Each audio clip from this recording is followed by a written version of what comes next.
ಜೀವ ಯಾವ ರೀತಿಯಾಗಿ ಭೂಮಿಗೆ ಬರ್ತಾನೆ, ಆ ಭೂಮಿಯಲ್ಲಿ ಬಂದ ಮೇಲೆ ಅವ ಎಷ್ಟು ಕಷ್ಟ ಅನುಭವಿಸ್ತಾನೆ, ತಾಯಿಯ ಗರ್ಭದಲ್ಲಿದ್ದಾಗ ಎಷ್ಟು ಕಷ್ಟ ಅನುಭವಿಸ್ತಾನೆ, ಎಲ್ಲ ಆ ವಿಣ್ಮೂತ್ರ ಕೂಪ ಪತಿತಃ, ಅದರಲ್ಲೇ ಪತಿತನಾಗಿ ಬಹಳ ಕಷ್ಟಗಳನ್ನು ಅನುಭವಿಸಿ ದುಃಖಗಳನ್ನು ಅನುಭವಿಸಿ ತಾನು ಭೂಮಿಗೆ ಬರ್ತಾನೆ.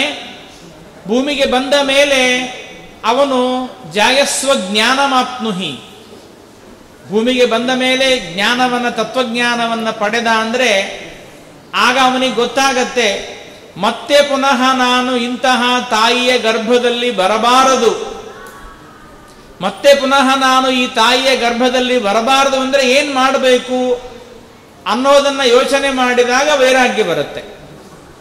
ಹಾಗಾಗಿ ಓಂ ಉತ್ಕ್ರಾಂತಿ ಗತ್ಯಾಗತೀನಾಂ ಎನ್ನುವ ಬ್ರಹ್ಮಸೂತ್ರದ ತೃತೀಯ ಅಧ್ಯಾಯದ ಸಾಧನಾಧ್ಯಾಯದ ಆರಂಭದಲ್ಲಿ ತಿಳಿಸುವ ಹಾಗೆ ನಾವೆಲ್ಲರೂ ಕೂಡ ಈ ಭೂಮಿಗೆ ಬರುವ ಬಗೆ ಹೇಗಿದೆ, ನಾವು ಯಾವ ರೀತಿಯಾಗಿ ಬರ್ತೇವೆ ಅಂತ ತಿಳ್ಕೊಳ್ಳೋದೇ ಸಾಕು. ತಿಳ್ಕೊಳ್ಳೋದ್ರಿಂದಲೇ ನಮಗೆ ಮೋಕ್ಷವಾಗ್ತದೆ. ನೋಡಿ, ಇದು ಕೇವಲ ಜೀವ ತಾನು ಭೂಮಿಗೆ ಬರ್ತಾನೆ, ನಾವೆಲ್ಲ ಜೀವರಾಶಿಗಳು ಭೂಮಿಗೆ ಬಂದಿದ್ದೇವೆ. ಭೂಮಿಗೆ ಬಂದಿದ್ದೇವೆ ಅಂದರೆ ನಾವೆಲ್ಲ ಭೂಮಿಗೆ ಬಂದಿದ್ದೇವೆ ಅಂದರೆ ಯಾಕೆ ಬಂದಿದ್ದೇವೆ ಅಂತ ಗೊತ್ತಿಲ್ಲ, ಹೇಗೆ ಬಂದಿದ್ದೇವೆ ಅಂತ ಗೊತ್ತಿಲ್ಲ, ಯಾರು ನಮ್ಮನ್ನು ಕರ್ಕೊಂಡು ಬಂದರು ಅಂತ ಗೊತ್ತಿಲ್ಲ, ಇನ್ನು ಮುಂದೆ ಎಲ್ಲಿ ಹೋಗ್ತೀವಿ ಅನ್ನೋದು ಗೊತ್ತಿಲ್ಲ. ಇನ್ನು ಮುಂದೆ ಎಲ್ಲಿ ಹೋಗ್ತೀವಿ ಅನ್ನೋದು ಗೊತ್ತಿಲ್ಲ. ಕನಕದಾಸರು ಹೇಳುವ ಹಾಗೆ, ನಾನು ಎಷ್ಟು ಜನ್ಮಗಳಲ್ಲಿ ದಾಟಿ ಬಂದಿದ್ದೇನೆ ಅಂದರೆ, ನನ್ನ ತಾಯಿಯ ಹಾಲು ಕುಡಿಯುವಾಗ ಕೆಳಗಡೆ ಬಿದ್ದ ಒಂದೊಂದು ಹನಿಯನ್ನ ಎಣಿಸಿದರೆ ಸಪ್ತ ಸಾಗರಕ್ಕೆ ಮೀರುವುದು. ಒಂದಲ್ಲ, ಎರಡಲ್ಲ, ಮೂರಲ್ಲ, ನಾಲ್ಕಲ್ಲ, 84 ಲಕ್ಷ ಯೋನಿಗಳಲ್ಲಿ ನಾ ಬಂದೆ ನೀ ತಂದೆ, ನಾ ಬಂದೆ ನೀ ತಂದೆ ಎನ್ನ ತಂದೆ. ನಿಜವಾಗಲೂ ನಮಗೆ ಭೂಮಿಗೆ ತಗೊಂಡು ಬಂದವ ಯಾರು ಅಂದರೆ ಪರಮಾತ್ಮ. ಅದಕ್ಕಾಗಿ ಅವನೇ ತಂದೆ. ಈ ತಂದೆ ಇವನು ಕೇವಲ ನಿಮಿತ್ತ ಅಷ್ಟೇ. ಈ ತಂದೆಗೆ ಗೊತ್ತೇ ಇಲ್ಲ, ಈ ತಂದೆಗೂ ಗೊತ್ತಿಲ್ಲ, ಈ ತಾಯಿಗೂ ಗೊತ್ತಿಲ್ಲ. ಹಾಗಾಗಿ ನಾವು ಯಾವ ಪರಮಾತ್ಮನಿಂದ ಪ್ರೇರಿತರಾಗಿ ಭಗವಂತನ ಸಂಕಲ್ಪಾನುಸಾರವಾಗಿ ಈ ಭೂಮಿಗೆ ಬರ್ತೇವೆ, ಆ ಭೂಮಿಗೆ ಬರುವಂತಹ ಕ್ರಮ ಏನು, ಯಾವ ರೀತಿಯಾಗಿ ನಾವು ಭೂಮಿಗೆ ಬರ್ತೇವೆ ಅನ್ನೋದನ್ನು ದೇವತೆಗಳೆಲ್ಲ ಒಂದೊಂದು ಯಾವ ಯಾವ ಸ್ಥಾನದಲ್ಲಿ ಜೀವ ತಾನು ಬರ್ತಾನೆ, ಆ ಯಾವ್ಯಾವ ಸ್ಥಾನದಲ್ಲಿ ಜೀವ ಬರೋದನ್ನು ದೇವತೆಗಳು ಯಾವ ರೀತಿಯಾಗಿ ಹೋಮವನ್ನು ಮಾಡ್ತಾರೆ, ಯಜ್ಞವನ್ನು ಮಾಡ್ತಾರೆ ಅನ್ನೋದನ್ನ ಇಲ್ಲಿ ಪಂಚ ಮಹಾಯಜ್ಞ ಎಂಬುದಾಗಿ ಕರೆದಿದ್ದಾರೆ.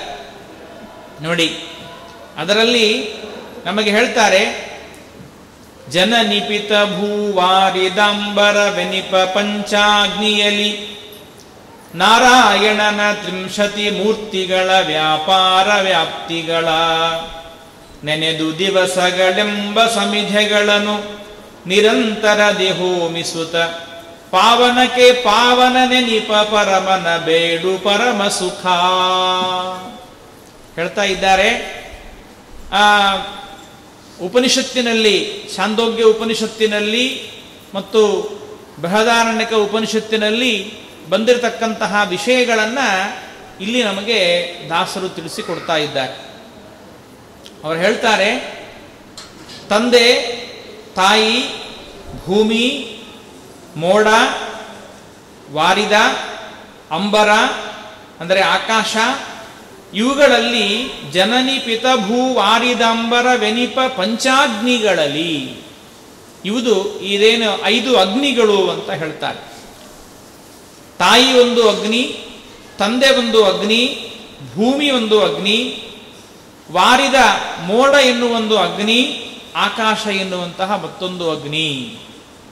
ಇದನ್ನ ನಾವು ಬೃಹದಾರಣ್ಯಕ ಉಪನಿಷತ್ತಿನಲ್ಲಿ ಹೇಳುವಾಗ ದ್ಯೂ ಪರ್ಜನ್ಯ ಧರ ಪುಂ ಸ್ತ್ರೀ ಸಂಸ್ಥಿತಂ ಪಂಚರೂಪಿಣಂ ಎಂಬುದಾಗಿ ತಿಳಿಸ್ತಾರೆ. ಮೊದಲು ಜೀವ ತಾನು ಬರಬೇಕಾದಾಗ ಆಕಾಶದಲ್ಲಿ ಇರ್ತಾನೆ. ಆಕಾಶದಲ್ಲಿ ಸಂಚಾರ ಮಾಡ್ತಾ ಇರತಕ್ಕಂತಹ ಜೀವ, ಆ ಜೀವ ಆಮೇಲೆ ಏನಾಗ್ತಾನೆ ಅಂದರೆ ಪರ್ಜನ್ಯದಲ್ಲಿ, ಮಳೆಯಲ್ಲಿ ತಾನು ಬರ್ತಾನೆ. ಆ ಮಳೆಯಿಂದ ಭೂಮಿಗೆ ಬರ್ತಾನೆ. ಭೂಮಿಯಿಂದ ತಾನು ತಂದೆಯ ಉದರದಲ್ಲಿ 3 ತಿಂಗಳ ಕಾಲ ಇರ್ತಾನೆ. ಅದಾದ ಮೇಲೆ ತಾಯಿಯ ಗರ್ಭವನ್ನು ಸೇರ್ತಾನೆ. ತಾಯಿಯ ಗರ್ಭವನ್ನು ಸೇರಿ ಆಮೇಲೆ ತಾನು ಭೂಮಿಗೆ ಬರ್ತಾನೆ. ಇದೇನು 5 ಸ್ಥಾನಗಳಲ್ಲಿ ಜೀವ ತಾನು ಬರ್ತಾನೆ. ಬರುವಾಗ ಆ 5 ಅಗ್ನಿಗಳನ್ನು ನಾವು ಚಿಂತನೆ ಮಾಡಬೇಕು.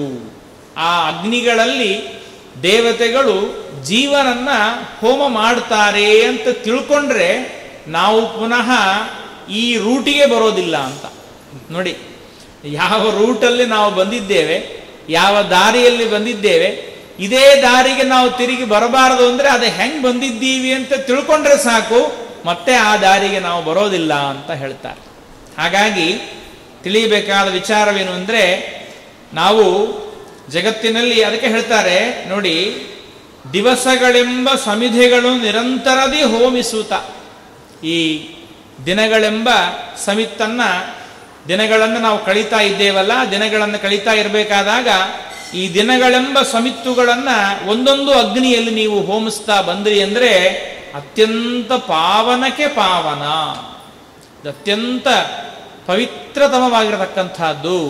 ಅದನ್ನು ನೀವು ಚಿಂತನೆಯನ್ನು ಮಾಡ್ತಾ ಸರ್ವೋತ್ತಮನಾದ ಪರಮಾತ್ಮನಿಗೆ ನಾವು ಬೇಡಬೇಕು, ಕೊಂಡಾಡಬೇಕು ಎಂಬುದಾಗಿ ಹೇಳ್ತಾ ಇದ್ದಾರೆ. ಹಾಗಾಗಿ ಸಾಮಾನ್ಯವಾಗಿ ಮಗು ಹುಟ್ಟಿತು ಅಂದರೆ ನಮಗೆ ಜನನಾ ಶೌಚ ಬರುತ್ತೆ. ಓ, ಮಗು ಹುಟ್ಟಿದ ಮೇಲೆ ಅಶೌಚ ಬಂತು ಅಂತ ನಾವು ತಿಳ್ಕೊಳ್ತೇವೆ. ಆದರೆ ದಾಸರು ಹೇಳ್ತಾ ಇದ್ದಾರೆ, ಅಲ್ಲಿ ಮಗು ಹುಟ್ಟಿದಕ್ಕಾಗಿ ಅಶೌಚ ಬಂದಿರಬಹುದು, ಆದರೆ ಆ ಮಗುವಿನಲ್ಲಿ ಇರತಕ್ಕಂತಹ ಪರಮಾತ್ಮನ ಚಿಂತನೆಯನ್ನು ಮಾಡಿದರೆ ಅಂದರೆ ಅದು ಪಾವನಕ್ಕೆ ಪಾವನ, ಅತ್ಯಂತ ಪವಿತ್ರವಾದದ್ದು. ಆ ಪರಮಾತ್ಮನ ಚಿಂತನೆ ಅತ್ಯಂತ ಪವಿತ್ರವಾದದ್ದು ಹಾಗೆ ಅಂತ ಹೇಳ್ತಾರೆ. ಹೀಗೆ ಇದರಲ್ಲಿ ಮೊದಲನೆಯ ಅಗ್ನಿ ಯಾವುದು ಅಂತ ಕೇಳಿದರೆ ಆಕಾಶ ಎಂಬತಕ್ಕಂತಹ ಅಗ್ನಿ. ಈ ಆಕಾಶವೆಂಬಂತಹ ಅಗ್ನಿಯಲ್ಲಿ ಯಾವುದಾದ್ರೂ ಒಂದು ಅಗ್ನಿ ಅಂತ ನಾವು ನೋಡಿದಾಗ ಅಗ್ನಿಯಲ್ಲಿ ಏನಾಗುತ್ತೆ ಅಂದರೆ ಅಲ್ಲಿ ಸಮಿತ್ತು ಬರ್ತದೆ. ಆ ಸಮಿತ್ತಾದ ಮೇಲೆ ಸಣ್ಣ ಸಣ್ಣ ಜ್ವಾಲೆಗಳು, ಅರ್ಚಿಗಳು ಬರ್ತದೆ. ಅದಾದ ಮೇಲೆ ಆ ಅಗ್ನಿ ಅಂತನ್ನೋದು ಒಳಗಡೆ ನಾವು ಆ ಅಗ್ನಿಕುಂಡದಲ್ಲಿ ಅಗ್ನಿಯನ್ನು ನಾವು ನೋಡ್ತೇವೆ. ಅದಾದ ಮೇಲೆ ಅದರ ಒಳಗಡೆ ಇರತಕ್ಕಂತಹ ಆ ಜ್ವಾಲೆಗಳು, ಅರ್ಚಿ, ಇವುಗಳಿಂದ ನಾವು ಹೋಮವನ್ನು ಮಾಡ್ತಾ ಇರ್ತೇವೆ. ಅದಕ್ಕಾಗಿ ಹೇಳ್ತಾ ಇದ್ದಾರೆ, ಜೀವ ಯಾವಾಗ ಆಕಾಶಕ್ಕೆ ಬರ್ತಾನೆ, ಜೀವನನ್ನ ಯಾವಾಗ ಪರಮಾತ್ಮ ಆಕಾಶಕ್ಕೆ ಕರೆದುಕೊಂಡು ಬರ್ತಾನೆ, ಆಗ ಆಕಾಶವೇ ಒಂದು ಅಗ್ನಿಕುಂಡ. ಆಕಾಶವೆಂಬ ಅಗ್ನಿಕುಂಡದಲ್ಲಿ ಸೂರ್ಯನೇ ಕಟ್ಟಿಗೆಯಾಗ್ತಾನೆ, ಸಮಿತ್ತಾಗ್ತಾನೆ. ಆ ಸೂರ್ಯನ ಕಿರಣಗಳೇ ಹೊಗೆಯಾಗತ್ತೆ. ಹಗಲು ಜ್ವಾಲೆ, ನಕ್ಷತ್ರಗಳೇ ಕಿಡಿಗಳು, ಚಂದ್ರನೇ ಸ್ವಯಂ ಅದರಲ್ಲಿ ಅಗ್ನಿ ಆಗ್ತಾನೆ. ಇಂತಹ ಆ ಚಂದ್ರನಲ್ಲಿ 5 ರೂಪಗಳನ್ನು ನಾವು ಚಿಂತನೆ ಮಾಡಬೇಕು. ನೋಡಿ, ಮೃಗಬರೋದರನೊಳಗೆ 5 ರೂಪಗಳ ಚಿಂತಿಸಿ ಭಕ್ತಿರಸ ಮಾತುಗಳೇ ಮಂತ್ರವ ಮಾಡಿ ಹೋಮಿಸುವರು ವಿಪಸ್ಥಿತರು. ಜ್ಞಾನಿಗಳು, ದೇವತೆಗಳೆಲ್ಲ ಆ ಆಕಾಶವೆಂಬಂತಹ ಅಗ್ನಿಯಲ್ಲಿ ಇಷ್ಟೆಲ್ಲ ಅವರು ಚಿಂತನೆಯನ್ನು ಮಾಡ್ತಾರೆ ಎಂಬುದಾಗಿ ಹೇಳ್ತಾರೆ. ಅಂದರೆ ಆ ಚಂದ್ರನ ಒಳಗಡೆ ಇರತಕ್ಕಂಥದ್ದು ನಾರಾಯಣ ನಾರಾಯಣ, ನಾರಾಯಣ ಪ್ರದ್ಯುಮ್ನ, ನಾರಾಯಣ ವಾಸುದೇವ, ನಾರಾಯಣ ಸಂಕರ್ಷಣ, ನಾರಾಯಣ ಅನಿರುದ್ಧ ಎಂಬುದಾಗಿ 5 ಅನಿರುದ್ಧ, ಪ್ರದ್ಯುಮ್ನ, ಸಂಕರ್ಷಣ, ವಾಸುದೇವ, ನಾರಾಯಣ ಜೊತೆಗೆ ನಾರಾಯಣ, ಹೀಗೆ 6 ರೂಪಗಳನ್ನು ನಾವು ಅದರೊಳಗಡೆ ಚಿಂತನೆಯನ್ನು ಮಾಡಬೇಕು ಅಂತ ಹೇಳ್ತಾರೆ. ಹಾಗಾಗಿ ನಾವು ಈ ರೂಪಗಳನ್ನು ಹೇಳುವ ಸಂದರ್ಭದಲ್ಲಿ ಏನು ಮಾಡ್ತಾರೆ ಅಂದರೆ, ಅನಿರುದ್ಧ, ಪ್ರದ್ಯುಮ್ನ, ಸಂಕರ್ಷಣ, ವಾಸುದೇವ, ನಾರಾಯಣ ರೂಪಿಯಾದ ಪರಮಾತ್ಮನನ್ನ ಅದಲು ಬದಲು ಮಾಡಿ ಹೇಳ್ತಾರೆ. ಕೆಲವು ಕಡೆಗೆ ನಾರಾಯಣ ನಾರಾಯಣ ಅಂತ ಹೇಳ್ತಾರೆ, ಕೆಲವು ಕಡೆಗೆ ಅನಿರುದ್ಧ ನಾರಾಯಣ, ಅನಿರುದ್ಧ ಸಂಕರ್ಷಣ, ಅನಿರುದ್ಧ ಅನಿರುದ್ಧ, ಅನಿರುದ್ಧ ಪ್ರದ್ಯುಮ್ನ, ಹೀಗೆ ಆ ಭಗವಂತನ ಅನಂತ ರೂಪಗಳನ್ನು ಅದಲು ಬದಲು ಮಾಡಿ ಹೇಳ್ತಾರೆ. ಕಾರಣ ಏನು ಅಂದರೆ ಎಲ್ಲ ಭಗವಂತನಿಗೆ ಅಭೇದ ಇದೆ, ದೇವರಲ್ಲಿ ಯಾವ ವ್ಯತ್ಯಾಸ ಇಲ್ಲ, ದೇವರು ಮಾತ್ರ ಅಭಿನ್ನನಾದ ಒಬ್ಬನೇ ದೇವರು ಅನ್ನೋದನ್ನು ತಿಳಿಸೋದಕ್ಕಾಗಿ ಆ ರೀತಿಯಾಗಿ ನಮಗೆ ತಿಳಿಸ್ತಾರೆ. ಅವರೇ ಇನ್ನೊಂದು ರೂಪದಲ್ಲಿ, ಇನ್ನೊಂದು ಹಾಡಿನಲ್ಲಿ ಹೇಳುವ ಹಾಗೆ, ಒಂದು ರೂಪಗಳು ಅನಂತ ರೂಪಗಳು ಹೊಂದಿಪ್ಪವು ಗುಣಗಣ ಸಹಿತ, ಹಿಂದೆ ಮುಂದೆ ಸಿರಿ ಗೋವಿಂದಗೆ ಸರಿ ಮಿಗಿದೆಲ್ಲೆಂತೆಂಬುದೇ ಫಲವಿದು ಬಾಳ್ದುದಕ್ಕೆ, ಸಿರಿನಿಲಯನ ಗುಣಗಳ ತಿಳಿದು ಭಜಿಸುವುದೇ ಫಲವಿದು ಬಾಳ್ದುದಕ್ಕೆ. ನೋಡಿ, ದೇವರ ರೂಪಗಳು ಎಷ್ಟಿವೆ ಅಂತ ನಾವು ಚಿಂತನೆ ಮಾಡ್ಲಿಕ್ಕೆ ಹೋದರೆ ಅದನ್ನ ರೂಪಗಳನ್ನು ಎಣಿಸ್ಲಿಕ್ಕಾಗೋದಿಲ್ಲ, ದೇವರ ಗುಣಗಳನ್ನು ಎಣಿಸ್ಲಿಕ್ಕಾಗೋದಿಲ್ಲ.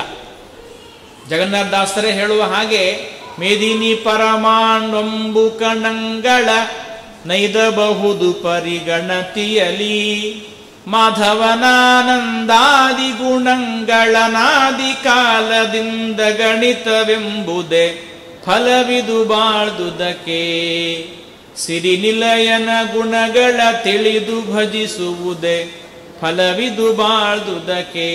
ಪರಮಾತ್ಮನ ಗುಣಗಳನ್ನ ತಿಳಿದು ಭಜಿಸುವುದೇ ಇದೇ ನಿಜವಾದ ಬಾಳುವುದಕ್ಕೆ ಫಲ ಅಂತ ಹೇಳ್ತಾರೆ. ಇದೇ ನಿಜವಾದ ಆರ್ಟ್ ಆಫ್ ಲಿವಿಂಗ್ ಅಂತ ನಾನು ಹೇಳ್ತಾ ಇರ್ತೀನಿ. ಆ ಜಗನ್ನಾಥದಾಸರು ಬರೆದು ಕೊಟ್ಟಿರ್ತಕ್ಕಂತಹ ಅಣುಹರಿಕತಾಮೃತ ಸಾರ ಏನು ಫಲವಿದು ಬಾಳ್ದುದಕ್ಕೆ ಇದೆ, ಅದನ್ನು ಚೆನ್ನಾಗಿ ಅಧ್ಯಯನ ಮಾಡಿ ಅದರಂತೆ ನಾವು ನಡೀತಾ ಹೋದರೆ ಅದೇ ದೊಡ್ಡದಾದ ಆರ್ಟ್ ಆಫ್ ಲಿವಿಂಗು. ಅದು ಬಿಟ್ಟರೆ ಬೇರೆ ಇನ್ಯಾವುದು ಇಲ್ಲೇ ಇಲ್ಲ. ಹಾಗಾಗಿ ಆ ಭಗವಂತನ ರೂಪಗಳಲ್ಲಿ ಅನಂತ ರೂಪಗಳು, ಎಷ್ಟು ದೇವರ ಅನಂತ ರೂಪಗಳಿದೆ ಅಂದರೆ, ಯಾರಾದರೂ ಒಬ್ಬ ಜೀವ ಹುಟ್ಟಿದ ಮೇಲೆ ಅವನ್ನ ಹುಟ್ಟಿದ ತಕ್ಷಣ ಬೇರೆ ಏನು ಕೆಲಸ ಇಲ್ಲ. ಅವನಿಗೇನು ಮಾಡಬೇಕು ಅಂದರೆ ದೇವರ ಅನಂತ ಅನಂತ ರೂಪಗಳಿವೆ ಅಂತ ಹೇಳುವಂತ ಕೂಡಿಸ್ಬೇಕು. ಕೂಡಿಸಿದ ಮೇಲೆ ಅವ 120 ವರ್ಷ ಬದುಕಿ 120 ವರ್ಷದ ತನಕ ಅನಂತ ಅನಂತ ಅನಂತ ಅನಂತ ಅನಂತ ಅನಂತ ಅನಂತ ಅನಂತ ಅನಂತ ಅನಂತ ಅನಂತ ಅನಂತ ಅಂತ ಅಂತ ಕೂತ್ಕೊಂಡ್ರು ಕೂಡ ದೇವರ ರೂಪಗಳು ಮುಗಿಯೋದಿಲ್ಲ, ಪರಮಾತ್ಮನ ರೂಪಗಳು ಮಾತ್ರ ಮುಗಿಯೋದಿಲ್ಲ. ಅಷ್ಟು ಭಗವಂತ ಅನಂತಾನಂತ ರೂಪಗಳಿಂದ ತಾನಿದ್ದಾನೆ. ಆ ಯಾವ್ಯಾವ ರೂಪಗಳಿಂದ ಎಲ್ಲೆಲ್ಲಿದ್ದಾನೆ ಅಂತ ನಾವು ತಿಳ್ಕೊಂಡು ಚೆನ್ನಾಗಿ ಅರ್ಥಾನುಸಂಧಾನವನ್ನು ಮಾಡಿದರೆ ಅದು ದೊಡ್ಡದಾದ ಭಾಗ್ಯ, ಅದೇ ಪುಣ್ಯ ಅಂತಾರೆ. ಅದೇ ದೊಡ್ಡ ಪುಣ್ಯ. ಆ ಮಾತನ್ನ ಜಗನ್ನಾಥದಾಸರು ನಮಗೆ ಎಷ್ಟು ಸರಳವಾಗಿ ತಿಳಿಸಿಕೊಟ್ಟಿದ್ದಾರೆ ನೋಡಿ. ಅಲ್ಲಲ್ಲಿ ಯಾವ್ಯಾವ ಭಗವದ್ ರೂಪಗಳಿವೆ ಅಂತ ಚಿಂತನೆ ಮಾಡೋದ್ರಿಂದ ಎಷ್ಟು ಫಲ ಇದೆ ಅಂತ ನಮಗೆ ತಿಳಿಸ್ತಾರೆ. ಹಾಗಾಗಿ ಆ ಜೀವ ತಾನು ಪರ್ಜನ್ಯವೆಂಬ ಅಗ್ನಿಗೆ ಬಂದ ಅಂದರೆ, ಪರ್ಜನ್ಯವೆಂಬ ಮಳೆಯಲ್ಲಿ ತಾನು ಬಂದ ಅಂದರೆ ಆಗ ಯಾವ್ಯಾವ ಸಮಿತ್ತುಗಳು ಅದನ್ನೆಲ್ಲ ಈ ನುಡಿಯಲ್ಲಿ ನಮಗೆ ತಿಳಿಸ್ತಾರೆ ನೋಡಿ. ಜೀವ ಆಕಾಶದಿಂದ ತಾನು ಮೇಘದಲ್ಲಿ ಬರ್ತಾನೆ. ಮೇಘದಲ್ಲಿ ಬಂದಾಗ ಆಗ ಪರ್ಜನ್ಯನೇ ಅಗ್ನಿ. ಅಲ್ಲಿ ಪರ್ಜನ್ಯನೇ ಪಾವಕನು, ಪರ್ಜನ್ಯ ಅಗ್ನಿ ಆಗ್ತಾನೆ. ಅದೇ ರೀತಿಯಾಗಿ ಪ್ರವಹ ವಾಯುದೇವರೇ ಸಮಿತ್ತಾಗ್ತಾರೆ. ಆವಾಗೇನು ಮಳೆ ಬರ್ತಾ ಇರಬೇಕಾದಾಗ ಗುಡುಗುಡು ಗುಡು ಶಬ್ದ ಬರುತ್ತೆ. ನಮಗೆ ಆ ಮೇಘದ ಶಬ್ದ ಏನು ಬರುತ್ತಲ್ಲ ಅವುಗಳೇ ಕಿಡಿಗಳಾಗ್ತವೆ. ಮೇಘಗಳ ಸಾಲು ಸಾಲು ಸಾಲಾಗಿ ನಮಗೆ ಮೇಘಗಳೇನು ಕಾಣಿಸ್ತಾ ಇರ್ತಾವಲ್ಲ ಅವುಗಳೇ ಹೊಗೆ ಆಗುತ್ತೆ. ಮಿಂಚುಗಳೇ ಅರ್ಚಿ. ಅಲ್ಲಿ ಸಣ್ಣದಾಗಿರ್ತಕ್ಕಂತಹ ಕಿಡಿಗಳು ಯಾವುದು ಅಂತ ಕೇಳಿದ್ರೆ ಮಿಂಚುಗಳು. ಸಿಡಿಲವೇ ಕೆಂಡ. ಅಲ್ಲಿ ಜೋರಾಗಿ ಶಬ್ದ ಏನು ಸಿಡಿಲು ಬರುತ್ತಲ್ಲ ಆ ಸಿಡಿಲು ಬಂದಾಗ ಆ ಸಿಡಿಲು ಅಂತನ್ನೋದೇ ಕೆಂಡವಾಗುತ್ತದೆ ಎಂಬುದಾಗಿ ನಾವು ತಿಳಿದುಕೊಂಡು ಚಂದ್ರನಲ್ಲಿ ಪ್ರತಿನಿತ್ಯದಲ್ಲಿ ಭಕ್ತಿಯಿಂದ ನಾವು ದೇವತೆಗಳೆಲ್ಲ ಆ ರೀತಿಯಾದ ಜೀವನನ್ನ ಹೋಮ ಮಾಡ್ತಾರೆ ಎಂಬುದಾಗಿ ನಾವು ತಿಳಿಯಬೇಕಂತೆ.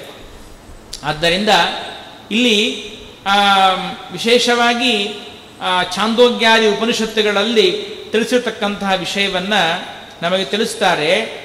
ಸಮೇಧನಾತ್ ಸಮಿದ್ವಿಷ್ಣು. ಪರಮಾತ್ಮನಿಗೆ ದೇವರಿಗೇನೆ ಸಮಿತ್ತು ಅಂತ ಹೆಸರು. ದೇವರಿಗೆ ಯಾಕೆ ಸಮಿತ್ತು ಅಂತಂದರೆ ನಿತ್ಯದಲ್ಲೂ ಅಭಿವೃದ್ಧನಾಗಿದ್ದಾನೆ.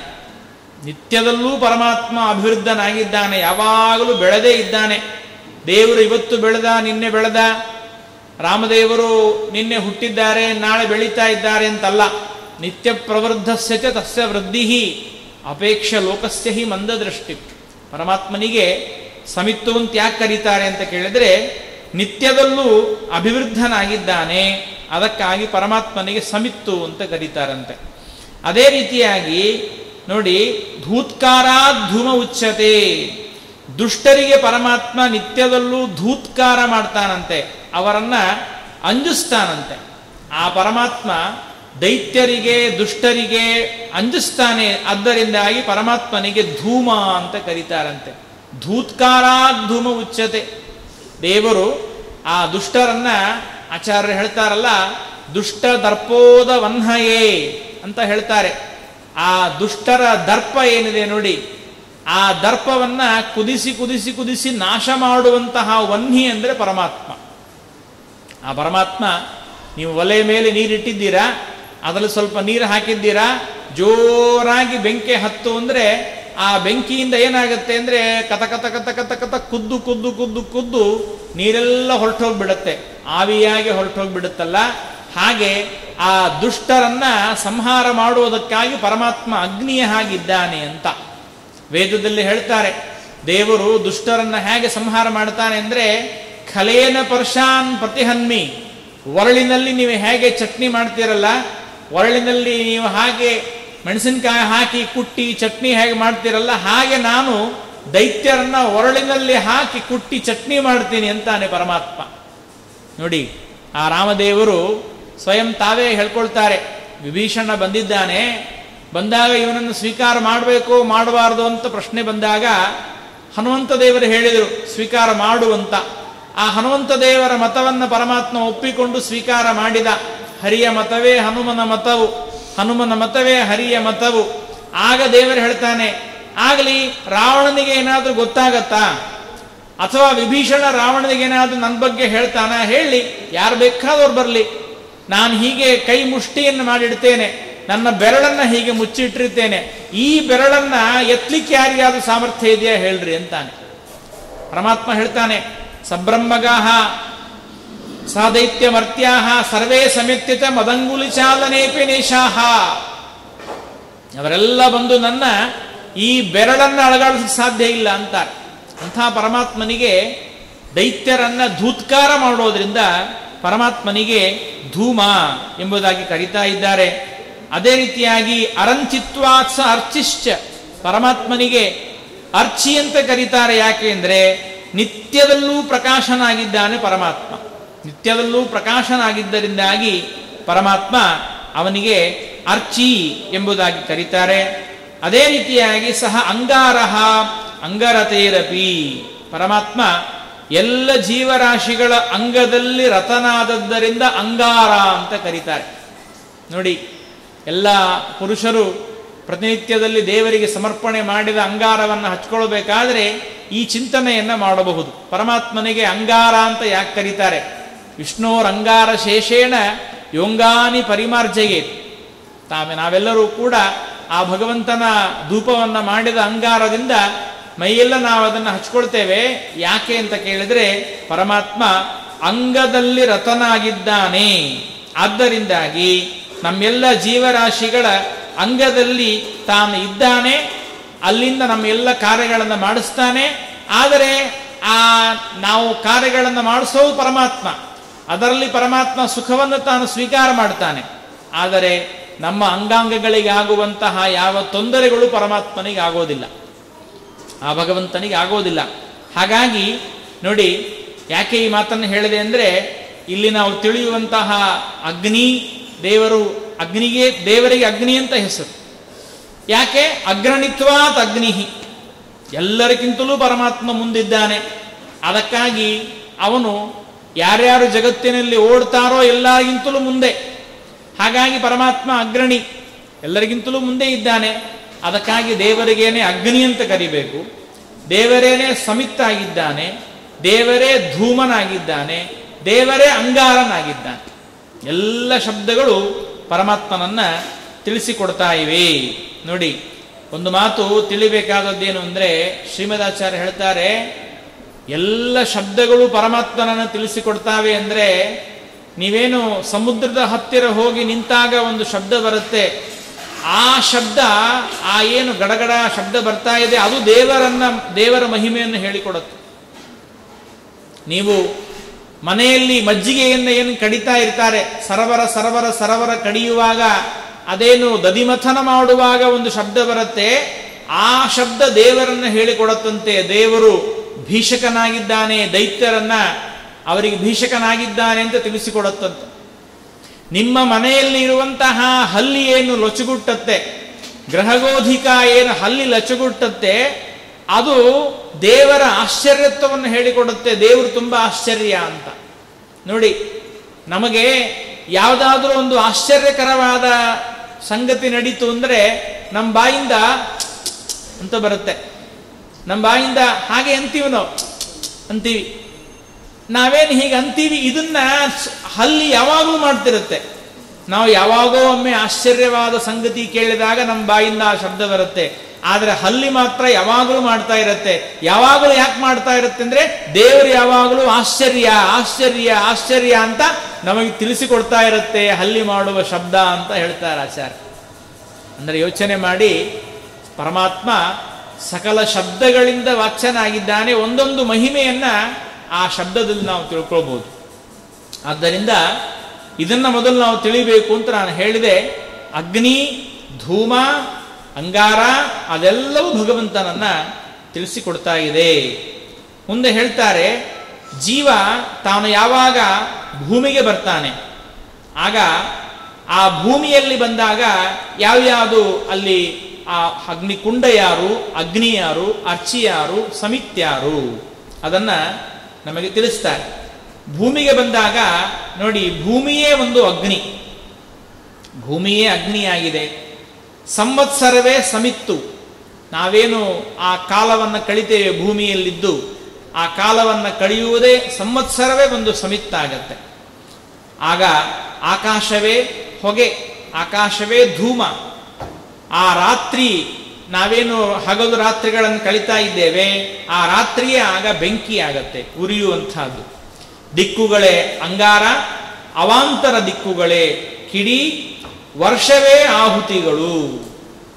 ಎಷ್ಟು ದಿವಸ ನಾವು ಆ ಭೂಮಿಯಲ್ಲಿ ಇರ್ತೇವೆ, ಆ ಭೂಮಿಯಲ್ಲಿದ್ದು ವೃಕ್ಷದಲ್ಲಿ ಬರಬೇಕು, ವೃಕ್ಷದಿಂದ ಧಾನ್ಯಗಳಲ್ಲಿ ಬರಬೇಕು, ಧಾನ್ಯದಿಂದ ತಂದೆಯ ಉದರದಲ್ಲಿ ಹೋಗಬೇಕು. ನೋಡಿ ಎಷ್ಟು ಆಶ್ಚರ್ಯವಾಗಿದೆ ಅಂದರೆ, ನಾವು ಆ ಜೀವ ಏನಿದ್ದಾನೆ, ಆ ಜೀವ ಮಾತ್ರ ಅವನಿಗೆ ಯಾವ ದೇಹದಲ್ಲಿದ್ದರೂ ಕೂಡ, ಯಾವ ದೇಹದ ಮೇಲೆ ತಾನು ಅಭಿಮಾನ ಪಡ್ತಾನೆ, ಆ ದೇಹಕ್ಕೆ ಆಗುವಂತಹ ಏನು ಸುಖ ದುಃಖಾದಿಗಳಿವೆ, ಅದರಿಂದ ಜೀವನಿಗೆ ಸುಖ ದುಃಖಾದಿಗಳು ಬರ್ತದೆ.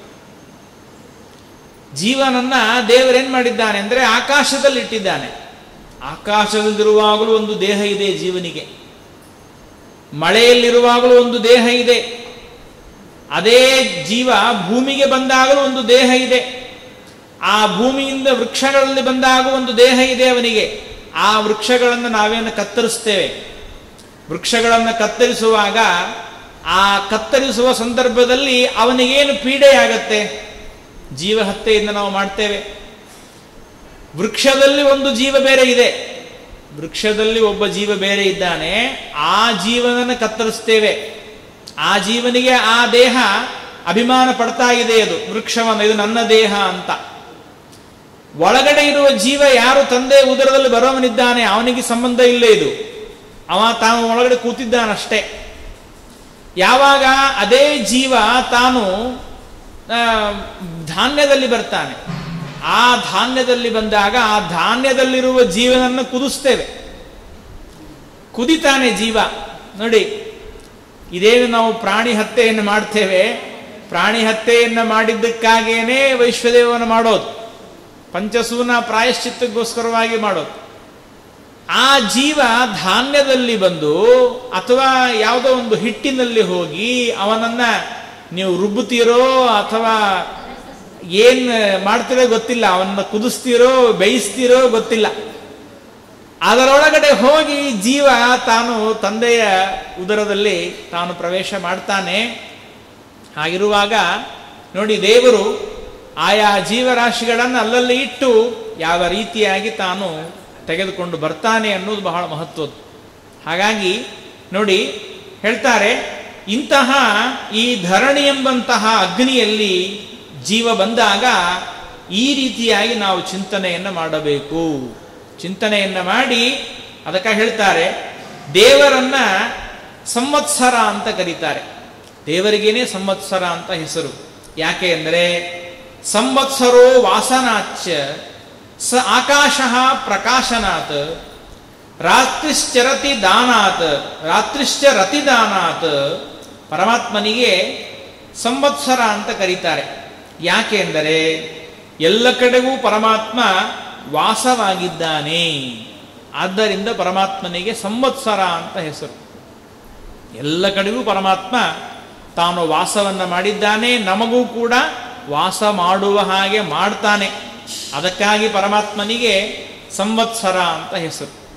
ನಾವೇನು ಮನೆಯನ್ನು ಗೃಹ ಪ್ರವೇಶವನ್ನು ಮಾಡಿ ಅದಾದ ಮೇಲೆ ಆ ಮನೆಯಲ್ಲಿ ವಾಸ ಮಾಡುವುದಕ್ಕಾಗಿ ಪ್ರಾರಂಭ ಮಾಡ್ತೇವೆ.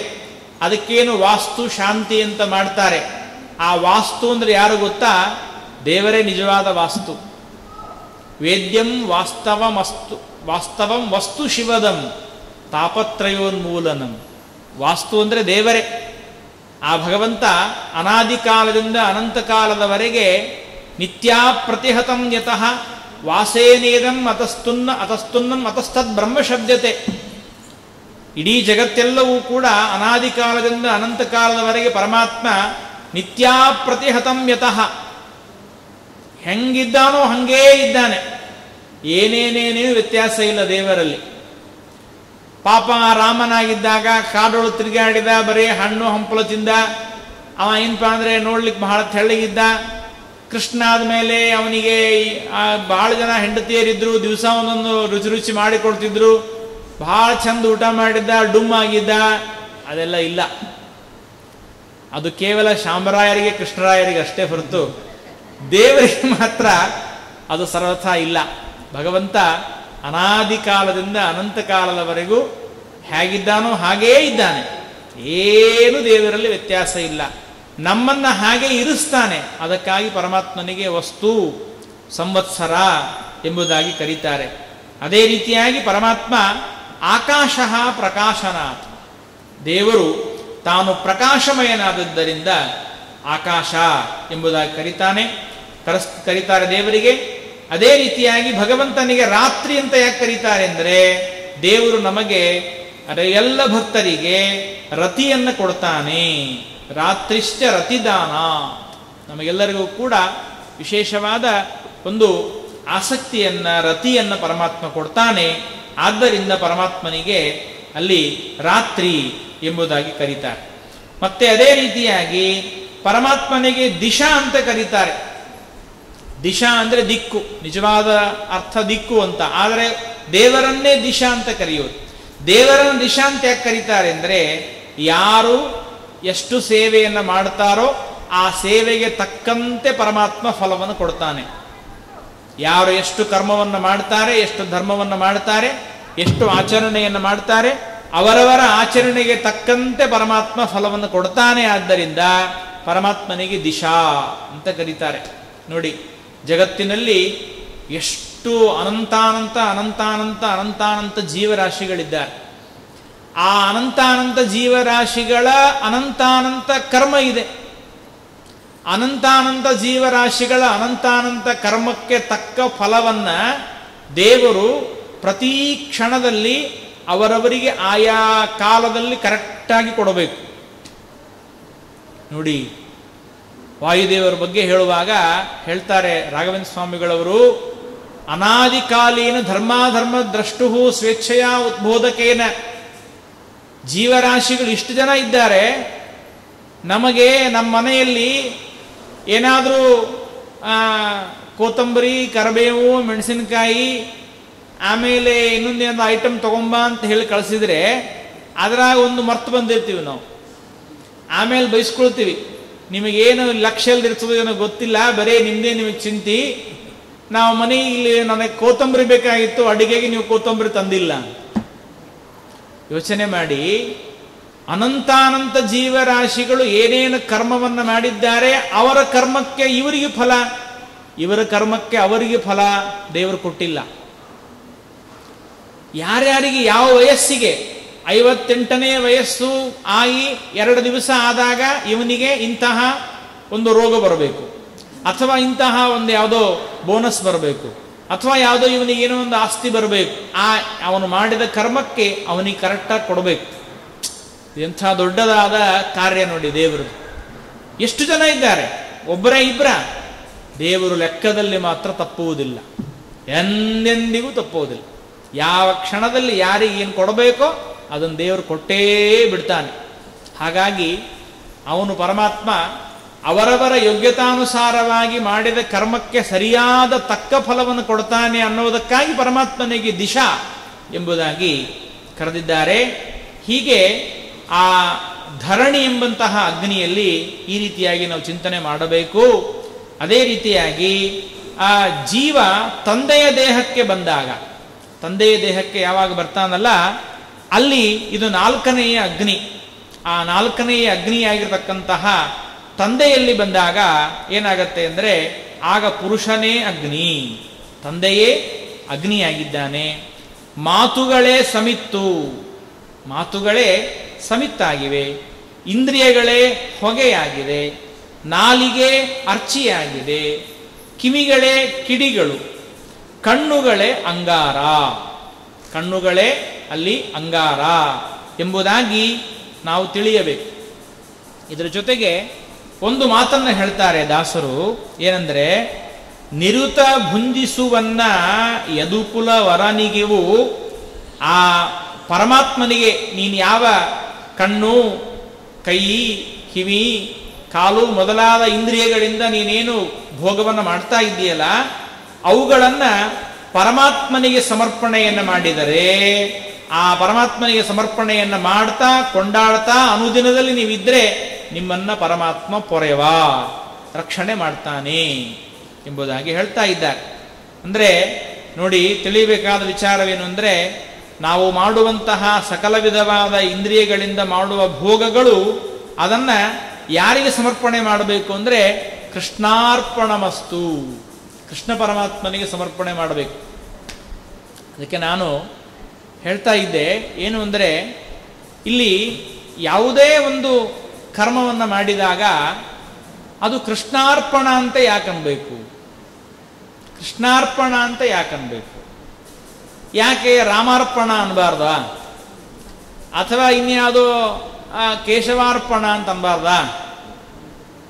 ಏನು ತಪ್ಪಿಲ್ಲ. ನೇಹನಾಸ್ತಿ ಕಿಂಚನ, ಕೃಷ್ಣನೇ ರಾಮ, ರಾಮನೇ ಕೃಷ್ಣ, ಕೃಷ್ಣನೇ ಹಯಗ್ರೀವ, ಎಲ್ಲ ದೇವರೇ. ಆದರೂ ಕೂಡ ಆ ಕೃಷ್ಣ ರೂಪದಿಂದ ಪರಮಾತ್ಮ ಒಂದು ಸ್ಪೆಷಲ್ ಆಗಿ ನಮಗೆ ತೋರಿಸಿದ್ದಾನೆ. ಅದಕ್ಕಾಗಿ ಅದೆಲ್ಲ ಕೃಷ್ಣಾರ್ಪಣ ಅನ್ನಬೇಕು. ಏನು ತೋರಿಸಿದ್ದಾನೆ ಅಂದರೆ, ಇಡೀ ಸಮಗ್ರವಾದ ಬ್ರಹ್ಮಾಂಡವನ್ನು ತನ್ನ ಬಾಯಲ್ಲಿ ತೋರಿಸಿದ. ಹೌದಾ?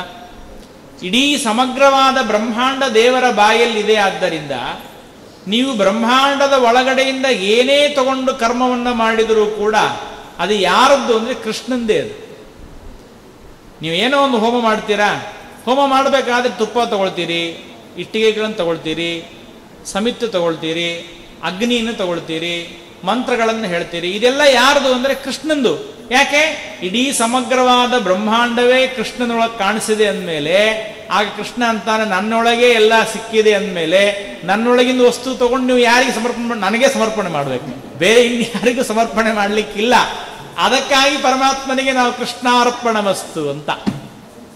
ಅದರಲ್ದೇನೆ ಇನ್ನೊಂದು ಮಾತು ತಿಳಿಬೇಕಾದದ್ದೇನು ಅಂದರೆ, ವಾದಿರಾಜ ಗುರುಸಾರ್ವಭೌಮರು ಹೇಳ್ತಾರೆ ಏನು ಅಂದರೆ, ಕರ್ಮಾದವು ಕರ್ಮ ಮಧ್ಯೆ ತದುಪರಿಚ ಸ್ಮರಂತಂ. ಕರ್ಮವನ್ನ ಮಾಡುವಾಗ ಮೊದಲು ಕೃಷ್ಣಾರ್ಪಣ ಅಂತ ಹೇಳಬೇಕಂತ. ಕರ್ಮ ನಡೀತಾ ಇರಬೇಕಾದಾಗ ಮಧ್ಯದಲ್ಲಿ ಒಮ್ಮೆ ಕೃಷ್ಣಾರ್ಪಣ ಅಂತ ಹೇಳಬೇಕಂತ. ಕರ್ಮ ಮುಗಿದಾದ ಮೇಲೆ ಕೃಷ್ಣಾರ್ಪಣ ಅಂತ ಹೇಳಬೇಕು. 3 ಬಾರಿ ದೇವರಿಗೆ ಕೃಷ್ಣಾರ್ಪಣ ವಸ್ತು ಅಂತ ಹೇಳಬೇಕು. ಅದಕ್ಕಾಗಿಯೇ ವ್ಯಾಸರಾಜ ಮುನೀಶ್ವರೇನು ಹೇಳಿದ ನಮಗೆ, ಕೃಷ್ಣ ಕೃಷ್ಣ ಕೃಷ್ಣ ಎಂದು 3 ಬಾರಿ ನೆನೆಯಿರೋ ಅಂತ. 3 ಬಾರಿ ನೆನೆಯಿರೋ. ಕೃಷ್ಣ ಕೃಷ್ಣ ಕೃಷ್ಣ ಎಂದು 3 ಬಾರಿ ನೆನೆಯಿರು. ಯಾಕೆ 3 ಬಾರಿ? ಅವ್ರು 4 ಅಂತ ಹೇಳಲಿಲ್ಲ, 2 ಅಂತ ಹೇಳಲಿಲ್ಲ, 3 ಅಂತ ಹೇಳಿದ್ರು. ಯಾಕೆ 3 ಅಂತ ಹೇಳಿದ್ರು ಅಂದ್ರೆ, ಆ 3 ಅನ್ನೋದು ಕರ್ಮದ ಆದಿಯಲ್ಲಿ, ಕರ್ಮದ ಮಧ್ಯದಲ್ಲಿ, ಕರ್ಮದ ಅಂತ್ಯದಲ್ಲಿ. ಅದಕ್ಕಾಗಿ ಕೃಷ್ಣಾರ್ಪಣ ವಸ್ತು ಅಂತ ನಾವು ಹೇಳಬೇಕು ಅಂತ ಹೇಳ್ತಾರೆ. ಆದ್ದರಿಂದ ನಾವು ಮಾಡುವ ಸಕಲ ವಿಧವಾದ ಇಂದ್ರಿಯಗಳಿಗೆ ಶಕ್ತಿಯನ್ನು ಕೊಟ್ಟು ಪರಮಾತ್ಮ ನಮ್ಮಿಂದ ಇದನ್ನು ಪ್ರೇರಣೆಯನ್ನು ಮಾಡಿ ಆಯಾ ಇಂದ್ರಿಯಗಳಲ್ಲಿ ದೇವರೇ ಇದ್ದು ಕರ್ಮವನ್ನು ಮಾಡಿಸ್ತಾನೆ.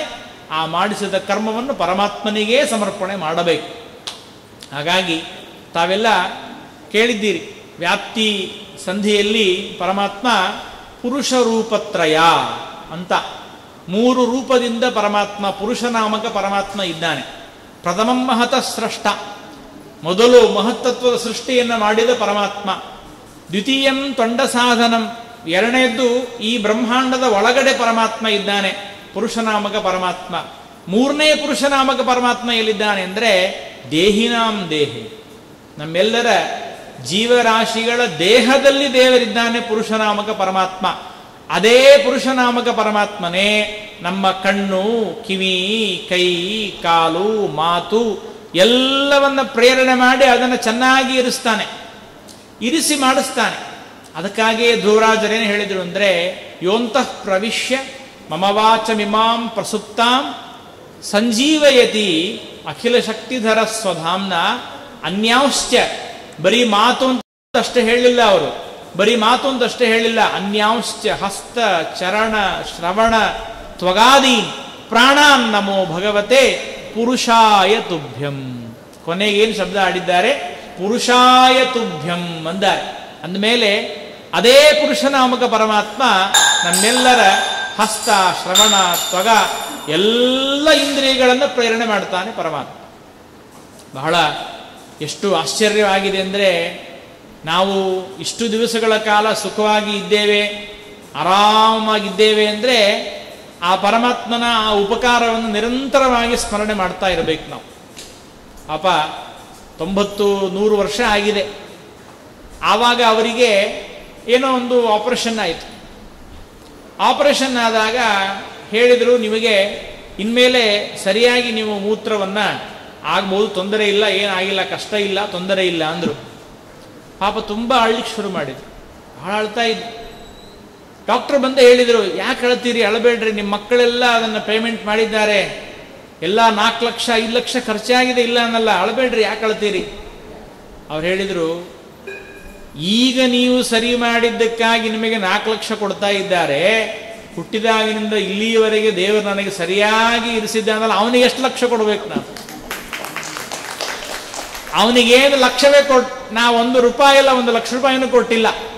ಅದಕ್ಕೆ ದೇವರೇನು ಹೇಳಿದ ಅಂದರೆ, 1 ಲಕ್ಷ ರೂಪಾಯಿ ಕೊಡ್ಬೇಡ್ರಿ, 1 ಲಕ್ಷ ಕೊಡ್ರಿ ಸಾಕು. 1 ಲಕ್ಷ ರೂಪಾಯಿ ನೀವೇನು ಕೊಡೋ ಕಾರಣ ಇಲ್ಲ, ನಿಮ್ಮ ಲಕ್ಷ ನನ್ನ ಕಡೆ ಕೊಟ್ಟರೆ ಸಾಕು.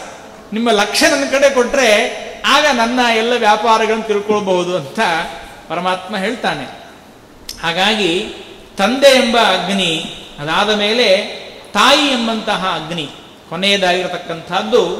ಮತ್ತೆ ಯೋಷಾಗ್ನಿಯಳು ತಿಳಿಯುವುದು ಉಪಸ್ಥವೇ ಸಮಿತ್ತು. ನೋಡಿ, ಜೀವ ತಾನು ಕೊನೆಯದಾಗಿ ತಾನು ತಾಯಿಯ ಅಗ್ನಿಯಲ್ಲಿ ಬಂದಾಗ ಆಗ ಜನನೇಂದ್ರಿಯವೇ ಸಮಿತ್ತು. ಕಾಮವನ್ನು ಹುಟ್ಟಿಸುವಂತಹ ಮಾತುಗಳೇ ಧೂಮ, ಯೋನಿಯೇ ಅರ್ಚಿ, ಅಲ್ಲಿ ಪ್ರವೇಶಿಸುವುದೇ ಅಗ್ನಿ, ಉತ್ಸಾಹವೇ ಕಿಡಿ. ಆಗ ಆ ಪರಮಾತ್ಮನಿಗೆ ಆಹುತಿ ಎಂಬುದಾಗಿ ತಿಳಿದುಕೊಂಡು ಅದನ್ನು ಜೀವ ತಾನು ಈ ರೀತಿಯಾಗಿ ಭೂಮಿಯಲ್ಲಿ ಹುಟ್ಟಿ ಬರ್ತಾನೆ ಅಂತ ಹೇಳ್ತಾರೆ. ಈ ರೀತಿಯಾಗಿ ತಂದೆ, ತಾಯಿ, ಭೂಮಿ, ಮಳೆ ಮತ್ತು ಆಕಾಶ, ಈ 5 ಅಗ್ನಿಗಳಲ್ಲಿ ಪರಮಾತ್ಮನನ್ನ ಯಾರು ಚಿಂತನೆಯನ್ನು ಮಾಡ್ತಾರೋ ಅವರಿಗೆ ಪರಮಾತ್ಮ ಏನು ಫಲ ಕೊಡ್ತಾನೆ ನೋಡಿ. ಹೇಳ್ತಾರೆ, 5 ಅಗ್ನಿಗಳಲ್ಲಿ ಮರೆಯದಲೇ 5 ರೂಪಾತ್ಮಕನ 25 ರೂಪಗಳ ಅನುದಿನ ನೆನೆವರಿಗೆ.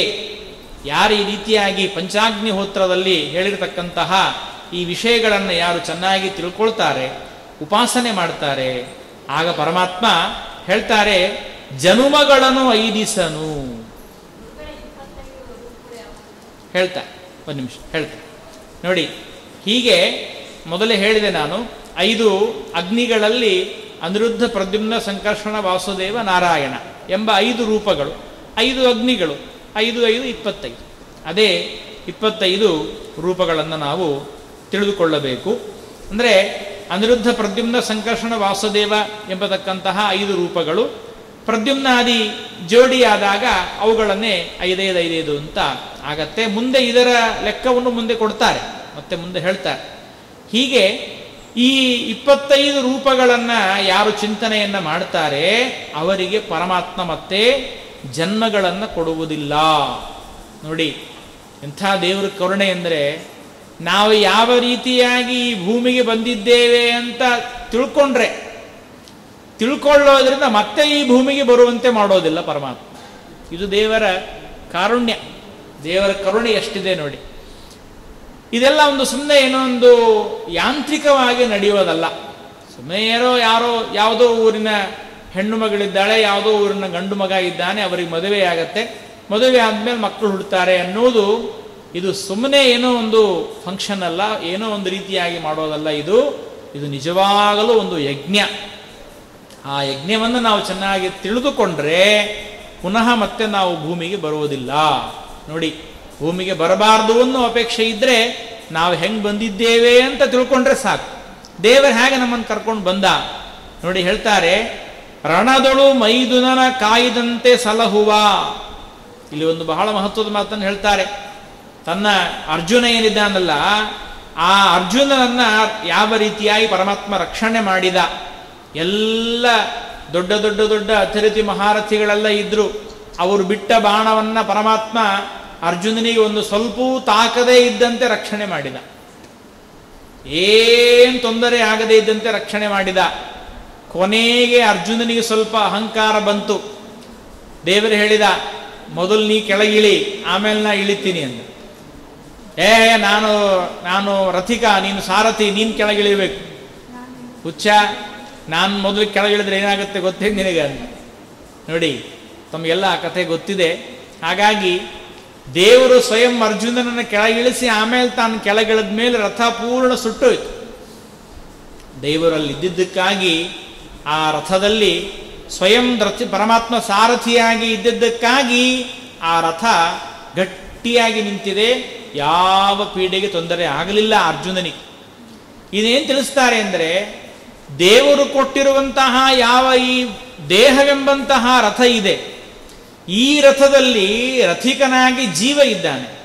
ಅವನನ್ನು ನಡೆಸುವುದಕ್ಕಾಗಿ ಸಾರಥಿಯಾಗಿ ಪರಮಾತ್ಮನೇ ಇದ್ದಾನೆ. ಪಾರ್ಥ ಸಾರಥಿಯೇ ಬಿಂಬರೂಪಿಯಾಗಿ ಪರಮಾತ್ಮ ಈ ದೇಹವನ್ನು ನಡೆಸ್ತಾ ಇದ್ದಾನೆ. ನಡೆಸುವಾಗ ಇದಕ್ಕೆ ಯಾವ ತೊಂದರೆ ಆಗದೇ ಇದ್ದಂತೆ, ಎಂತಹ ದುಷ್ಟ ದುರ್ಯೋಧನಾದಿಗಳು ಪಾಪಿಷ್ಟರು ಪಾಪಗಳು ಬಂದು ತೊಂದರೆ ಮಾಡಿದರೂ ಕೂಡ ತೊಂದರೆ ಆಗದೇ ಇದ್ದಂತೆ ಈ ರಥವನ್ನು ನಡೆಸ್ತಾ ಇದ್ದಾನಲ್ಲ ದೇವರು. ಈ ರಥಸ್ಥಂ ಕೇಶವಂ ದೃಷ್ಟ ಪುನರ್ಜನ್ಮ ನವಿದ್ಯತೆ. ಈ ರಥದಲ್ಲಿ ಇರುವ ಆ ಬಿಂಬರೂಪಿಯಾದ ಪರಮಾತ್ಮನ ದರ್ಶನ ಮಾಡಿದರೆ ನಮಗೆ ಪುನಃ ಜನ್ಮ ಇಲ್ಲ. ಆ ರಥವನ್ನು ನಡೆಸ್ತಾ ಇರಬೇಕಾದಾಗ ಇದು ನಂದೇ ರಥ ಅಂತ ನಾವು ತಿಳ್ಕೊಂಡ್ವಿ, ನಾನೇ ಇದಕ್ಕೆ ರಥಿಕ, ನಾನೇ ಇದನ್ನು ನಂದೇ ಇದು ಅಂತ ನಾವು ತಿಳ್ಕೊಂಡ್ವಿ ಅಂದರೆ ಆಗ ಮುಗಿತು, ಮತ್ತೆ ಸಂಸಾರ ಬರುತ್ತೆ ಅಂತ ಅರ್ಥ. ಅದಕ್ಕೆ ನಾನು ಹೇಳ್ತಾ ಇರ್ತೇನೆ, ಇದು ಬಂದು ದೇವರು ಕೊಟ್ಟಿರತಕ್ಕಂತಹ ಬಾಡಿಗೆ ಮನೆ, ದೇವರು ಕೊಟ್ಟ ಬಾಡಿಗೆ ಮನೆ ಇದು. ಈ ಬಾಡಿಗೆಯ ಮನೆಗೆ ನೋಡಿ, ಯಾರಾದರೂ ಸ್ವಂತ ಮನೆಗೆ ಬಹಳ ಸುಣ್ಣ ಬಣ್ಣ ಮಾಡ್ತಾರೆ, ಬಾಡಿಗೆ ಮನೆಗೆ ಯಾರೂ ಸುಣ್ಣ ಬಣ್ಣ ಮಾಡೋದಿಲ್ಲ. ನಮ್ಮದೇ ಅಲ್ರಿ ಮನೆ ಇದು, ಸುಮ್ಮನೆ ಯಾಕೆ ಬಾಡಿಗೆ ಮನೆಗೆ ನಾವು ಸುಣ್ಣ ಬಣ್ಣ ಹಚ್ಚಬೇಕು ಅಂತಾರೆ. ಹಾಗೆ ಇದು ದೇವರು ಕೊಟ್ಟ ಬಾಡಿಗೆ ಮನೆ. ಈ ಬಾಡಿಗೆ ಮನೆಗೆ ಬಹಳ ಸುಣ್ಣ ಬಣ್ಣ ಮಾಡ್ತಾ ಕೂತ್ಕೋಬೇಡ್ರಿ ಅಂತ. ಅಂದರೆ ಆದ್ದರಿಂದ ಸ್ವಾಮಿಗಳು ಹೇಳ್ತಾ ಇದ್ರು ಒಬ್ರು, ಈ ದೇಹ ಏನಿದೆಯಲ್ಲ ಅಲ್ಲಿ ಯಾವುದಾದ್ರೂ ಬಾಡಿಗೆ ಮನೆ ಇದೆ ಅಂತ ಬರಿಬೇಕಾದ್ರೆ ಏನು ಮಾಡಿರ್ತಾರೆ, ಟು ಲೆಟ್ ಅಂತ ಬರೆದಿರ್ತಾರೆ. ಟು ಅಂತ ಬರೆದು ಅಡ್ಡ ಒಂದು ಗೆರೆಯನ್ನು ಹಾಕಿ ಆಮೇಲೆ ಲೆಟ್ ಅಂತ ಬರೆದಿರ್ತಾರೆ. ಅದರ ಅರ್ಥ ಏನು ಗೊತ್ತಾ, ಆ ಕೆಳಗಡೆ ಅಡ್ಡವಾಗಿ ಹಾಕಿರೋದೇನಿದೆಯಲ್ಲ ಅದು ಐ, ಅದನ್ನು ಕೆಳಗೆ ಹಾಕಬೇಕು. ಐ ಅಂದರೆ ನಾನು, ಐ ಆಮ್, ನಾನು ನನ್ನದು ಎನ್ನುವಂತಹ ಆ ಒಂದು ಅಭಿಮಾನವನ್ನ ಈ ಬಾಡಿಗೆಯ ಮನೆ ಮೇಲೆ ಮಾಡಬೇಡ್ರಿ. ಅನ್ನೋದಕ್ಕಾಗಿ ಅದನ್ನು ಟೂಲೆಟ್ ಅಂತ ಹಾಕಿರ್ತಾರೆ. ಒಂದು ವೇಳೆ ಅಕಸ್ಮಾತ್ ಅದೇನಾದರೂ ಎದ್ದು ನಿಂತು ಅಂದರೆ, ಅದು ಅಕಸ್ಮಾತ್ ಎದ್ದು ನಿಂತು ಅಂದರೆ ಆಗ ಅರ್ಥವೇ ಬೇರೆ ಆಗುತ್ತೆ. ಆಗ ಈ ದೇಹದ ಮೇಲೆ ಅಭಿಮಾನ ಪಟ್ಟ, ಇದು ನಂದು ನಂದು ನಂದು ಅಂತ ಅಭಿಮಾನ ಪಟ್ಟ ಅಂದರೆ ಆ ಅಹಂಕಾರ ಎದ್ದು ನಿಂತ್ಕೊಂತು ಅಂದರೆ ಅದು ಟೂಲೆಟ್ ಅಲ್ಲ, ಬೇರೆ ಆಗಿ ಹೋಗ್ಬಿಡುತ್ತೆ. ಆದ್ದರಿಂದ ದೇವರು ಕೊಟ್ಟ ಈ ಬಾಡಿಗೆಯ ಮನೆ ಮೇಲೆ ಬಹಳ ಅಭಿಮಾನ ಮಾಡೋದು ಬೇಡ. ದೇವರೇ ಸ್ವತಂತ್ರವಾಗಿ ಇದನ್ನು ನಡೆಸ್ತಾ ಇದ್ದಾನೆ ಎಂಬ ಅನುಸಂಧಾನ ನಮಗಿರ್ಬೇಕಷ್ಟೆ. ಅಲ್ಲಿ ಹೇಳ್ತಾರೆ ನೋಡಿ, ಬೈದವಗೆ ಗತಿಯಿತ್ತ ಭಯಹರ ಭಕ್ತ ವತ್ಸಲನು. ಇಂಥ ದೇವರು ಕರುಣಾಮಯಿಯಾಗಿದ್ದಾನೆ, ಕಾರುಣ್ಯ ಸಿಂಧು. ಅಂದರೆ ಯಾರು ದೇವರನ್ನ ಬೈದಿದ್ದಾರೆ ಅವರಿಗೂ ದೇವರು ಒಳ್ಳೆಯ ಸದ್ಗತಿಯನ್ನು ಕೊಟ್ಟಿದ್ದಾನೆ. ಅಂದರೆ ಆ ಯಾವ ಶಿಶುಪಾಲ ತಾನು ದೇವರನ್ನು ಬೈದ ಅಂದರೆ ಶಿಶುಪಾಲನಿಗೆ ಸದ್ಗತಿಯಾಗಿಲ್ಲ, ಮತ್ತೆ ಅವನ ಒಳಗಡೆ ಇರತಕ್ಕಂತಹ ಜಯನಾಮಕ ದೇವತೆ ಅವನಿಗೆ ಪರಮಾತ್ಮ ಸಾಯುಜ್ಯ ಮೋಕ್ಷವನ್ನು ಕೊಟ್ಟಿದ್ದಾನೆ. ಅಂದರೆ ಶಿಶುಪಾಲನೆಗೆ ಒಳ್ಳೆಯ ಸದ್ಗತಿ ಆಯಿತು ಅಂತ ತಿಳ್ಕೊಳ್ಬೇಡಿ. ನಾವು ಹಾಗಾದ ದೇವರನ್ನು ಬೈಬೇಕಾ ಅಂತ ಚಿಂತನೆ ಮಾಡಬೇಡಿ. ಯಾಕೆಂದರೆ ಅಲ್ಲಿ ದ್ವಿಜೀವಾವೇಶ ಇದೆ, ಎರಡು ಆವೇಶ ಇದೆ. ಸುಮ್ಮನೆ ಪ್ರಸಂಗ ಬಂತು ಅಂತ ಹೇಳ್ತೀನಿ ನಾನು. ದೇವರನ್ನ ಚಿಂತನೆ ಮಾಡಬೇಕಾದ್ರೆ ಸರ್ವತಾ ದ್ವೇಷ ಭಾವದಿಂದ ಚಿಂತನೆ ಮಾಡಬಾರ್ದು. ಅಂದರೆ ದೇವರನ್ನು ಬೈಬಾರ್ದು. ಗೋಪ್ಯ ಕಾಮಾತ್ ಭಯಾತ್ ಕಂಸಃ ದ್ವೇಷಾತ್ ಚೈದ್ಯಾಲಯೋ ನೃಪಾಹ. ಅಲ್ಲಿ ಭಾಗವತಕ್ಕೆ ನಿರ್ಣಯ ಕೊಡ್ತಾರೆ ಆಚಾರ್ಯ. ಹೇಳ್ತಾರೆ, ದ್ವೇಷದಿಂದ ಎಂದೆಂದಿಗೂ ಪರಮಾತ್ಮನನ್ನ ಸ್ಮರಣೆ ಮಾಡಬೇಡಿ.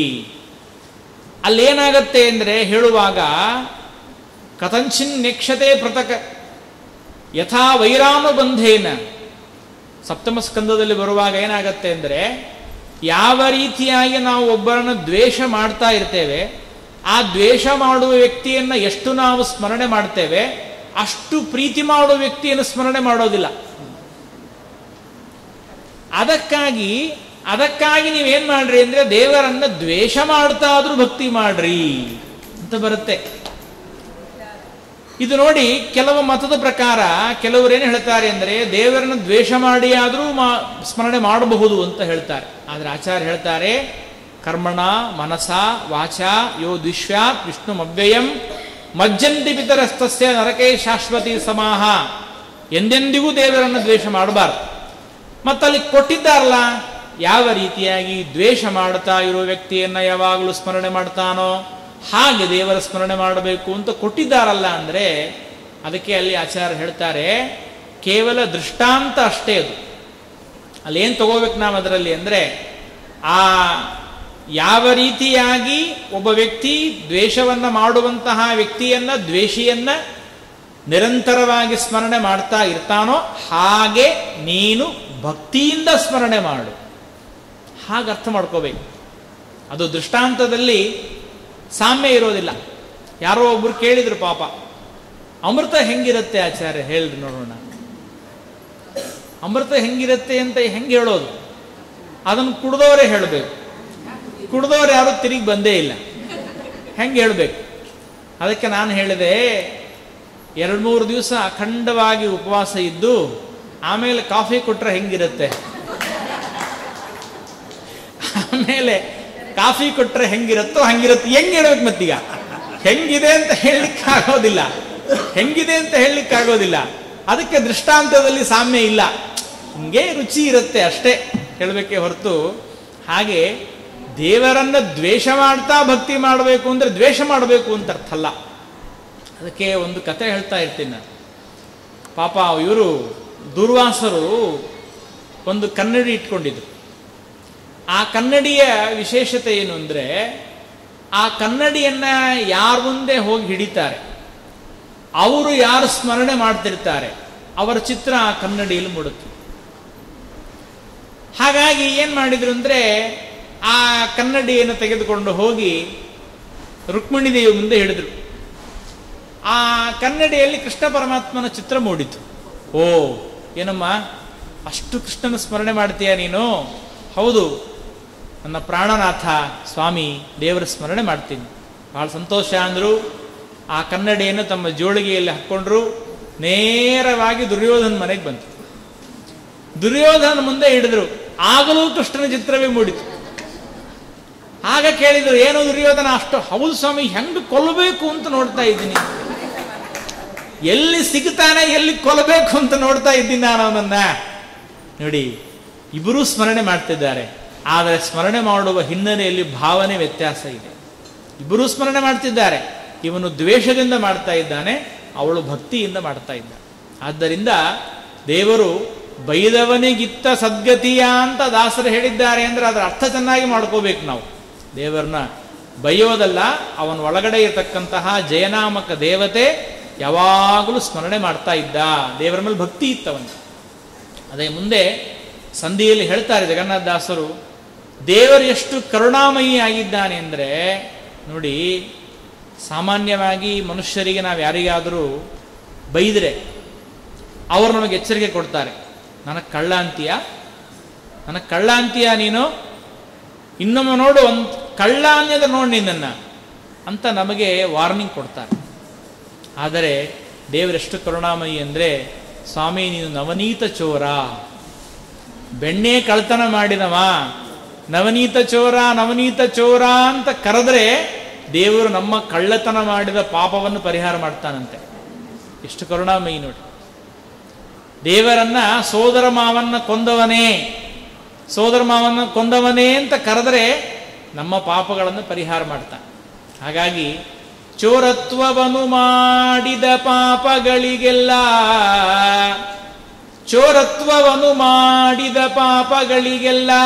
ಹೇ ನವನೀತ ಚೋರ ಎಂದರೆ ಸಾಲದೆ, ಜಾರತ್ವವನ್ನು ಮಾಡಿದ ಪಾಪಗಳಿಗೆಲ್ಲ ಹೇ ಗೋಪೀ ಜನಜಾರ. ನೋಡಿ, ನಾವು ಮಾಡಿದ ಕಳ್ಳತನ ಮಾಡಿದ ಪಾಪವನ್ನು ನಾವು ಪರಿಹಾರ ಮಾಡಿಕೊಳ್ಳೋದಕ್ಕಾಗಿ ದೇವರನ್ನ ನವನೀತ ಚೋರ ಅಂತ ಕರಿಬೇಕಂತೆ. ಅದು ಬಹಳ ಮಹತ್ವದ್ದು. ನಮಗೇನು ಅನಿಸುತ್ತೆ ಅಂದರೆ, ನಾವಂತೂ ತಿಳುವಳಿಕೆ ಬಂದಾಗಿಂದ ಎಂದೆಂದೂ ಕಳ್ಳತನ ಮಾಡೇ ಇಲ್ರಿ, ನಾವ್ಯಾಕೆ ನವನೀತ ಚೋರ ಅನ್ನಬೇಕು ಅಂತ. ಕಳ್ಳತನ ಅನ್ನೋದೇನಿದೆ ಇದು ಒಂಥರ ಇಲ್ಲ, ಅನೇಕ ರೀತಿಯಿಂದ ಇದೆ. ಇಲ್ಲಿ ಬಹಳ ಜನ ಹೆಣ್ಮಕ್ಳು ಇದ್ದೀರಿ, ಆದ್ದರಿಂದ ಅದೇ ದೃಷ್ಟಾಂತ ತಗೊಳ್ಳೋಣ. ಒಳ್ಳೆ ದೊಡ್ಡ ಸೀರೆ ಅಂಗಡಿಗೆ ಹೋದ್ರಿ, ಭಾಳ ಚಲೋ ಇತ್ತು ಎಲ್ಲ, ಏನ್ರಿ ಲಕ್ಷಗಟ್ಟಲೆ ಸೀರೆ, ಭಾರಿ ಚಂದ, ಭಾಳ ಚಂದ ಇತ್ತು. ಅದನ್ನು ತಗೊಳ್ಳಿಕ್ಕೆ ನಮಗೆ ಯೋಗ್ಯತೆ ಇಲ್ಲ, ಆದ್ರೆ ನೋಡಿ ಇದು ನಮ್ಮನೆಗೆ ಇದ್ರೆ ಬಹಳ ಚಲೋ ಇರ್ತಿತ್ತು ಅಂತ ನಾವೇನಾದರೂ ಅಂದ್ಕೊಂಡ್ವಿ ಅಂದರೆ ಅದು ಮಾನಸಿಕವಾಗಿ ಕಳ್ಳತನ ಮಾಡಿದಾಗೆ.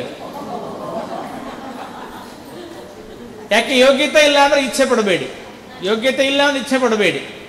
ಯೋಗ್ಯತೆ ಇರಲಾರ್ದನ್ನು ಇಚ್ಛೆ ಪಟ್ಟು ಅದನ್ನು ನನಗಿದ್ದು ಚೆನ್ನಾಗಿರ್ತಿತ್ತು ಅಂತ ಅನ್ಕೊಂಡ್ಬಿಟ್ರಿ ಅಂದರೆ ಅದು ಕಳ್ಳತನ ಮಾಡಿದ ಪಾಪವೇ ಅದು. ಇನ್ನೊಂದೇನು ಅಂದರೆ, ಇನ್ನೊಂದು ಕಳ್ಳತನ ಮಾಡ್ತೀವಿ ನಾವು. ಏನು ಅಂದರೆ, ಯಾವುದು ನನ್ನ ವಸ್ತು ಅಲ್ಲ, ನನ್ನ ವಸ್ತು ಆಗದೇ ಇದ್ದದ್ದನ್ನು ತಗೊಂಡ್ರೆ ತಾನೇ ಕಳ್ಳ ಅಂತ ಕರೆಯೋದು.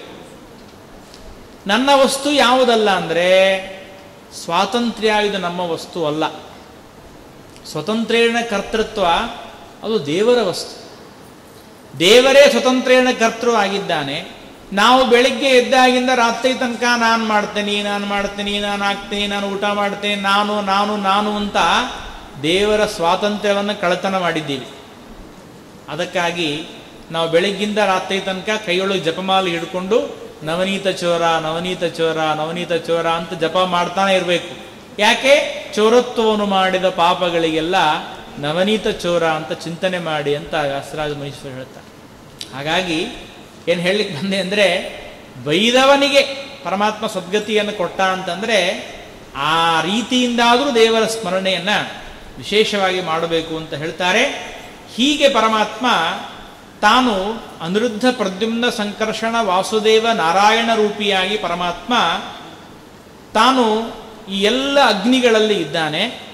ಇದ್ದು ಹೆಂಗಿದ್ದಾನೆ ಅಂದರೆ ಒಳ್ಳೆ ದೃಷ್ಟಾಂತವನ್ನು ಕೊಡ್ತಾರೆ. ಪಂಚನಾರಿ ತುರಗದಂದದಿ ಪಂಚರೂಪಾತ್ಮಕನುತ ಷಟ್ ಪಂಚರೂಪವ ಧರಿಸಿ. ನೋಡಿ, ತತತಿ ನಾಮದಿಂ ಕರೆಸಿ ಪಂಚಪಾವಕ ಮುಖದಿ ಗುಣಮಯ ಪಂಚಭೂತಾತ್ಮಕ ಶರೀರವ ಪಂಚವಿಧ ಜೀವರಿಗೆ ಕೊಟ್ಟು ಅಲ್ಲಲ್ಲೇ ರಮಿಸುವನು. ಅದು ಹೇಗಿರ್ತಾನೆ ಪರಮಾತ್ಮ ಅಂತ ಕೇಳಿದರೆ, ಪಂಚನಾರಿ ತುರಗದಂದದಿ. ಅಲ್ಲಿ ಆ ಪಂಚನಾರಿ ತುರಗವನ್ನು ನೀವು ನೋಡ್ಬೋದು. 5 ಜನ ನಾರಿಯರು ಬಂದು ನಿಂತಿದ್ದಾರೆ.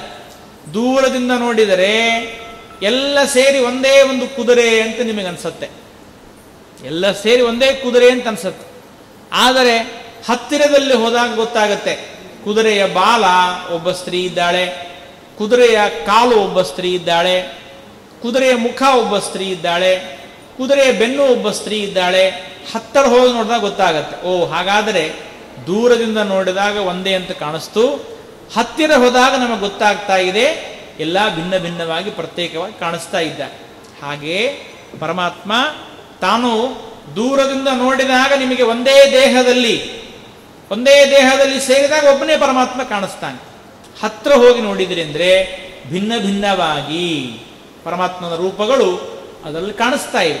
ಹಾಗಾಗಿ ಆ ಅನಿರುದ್ಧ ಪ್ರದ್ಯುಮ್ನ ಸಂಕರ್ಷಣ ವಾಸುದೇವ ನಾಮಕನಾದ ನಾರಾಯಣಾತ್ಮಕನಾದ ಪರಮಾತ್ಮ ಒಂದೊಂದು ಆ ಅಗ್ನಿಗಳಲ್ಲಿ 5 ರೂಪದಿಂದ ತಾನಿದ್ದಾನೆ ಇದ್ದು, ಅದೇ ರೀತಿಯಾಗಿ ಷಟ್ ಪಂಚರೂಪವ ಧರಿಸಿ.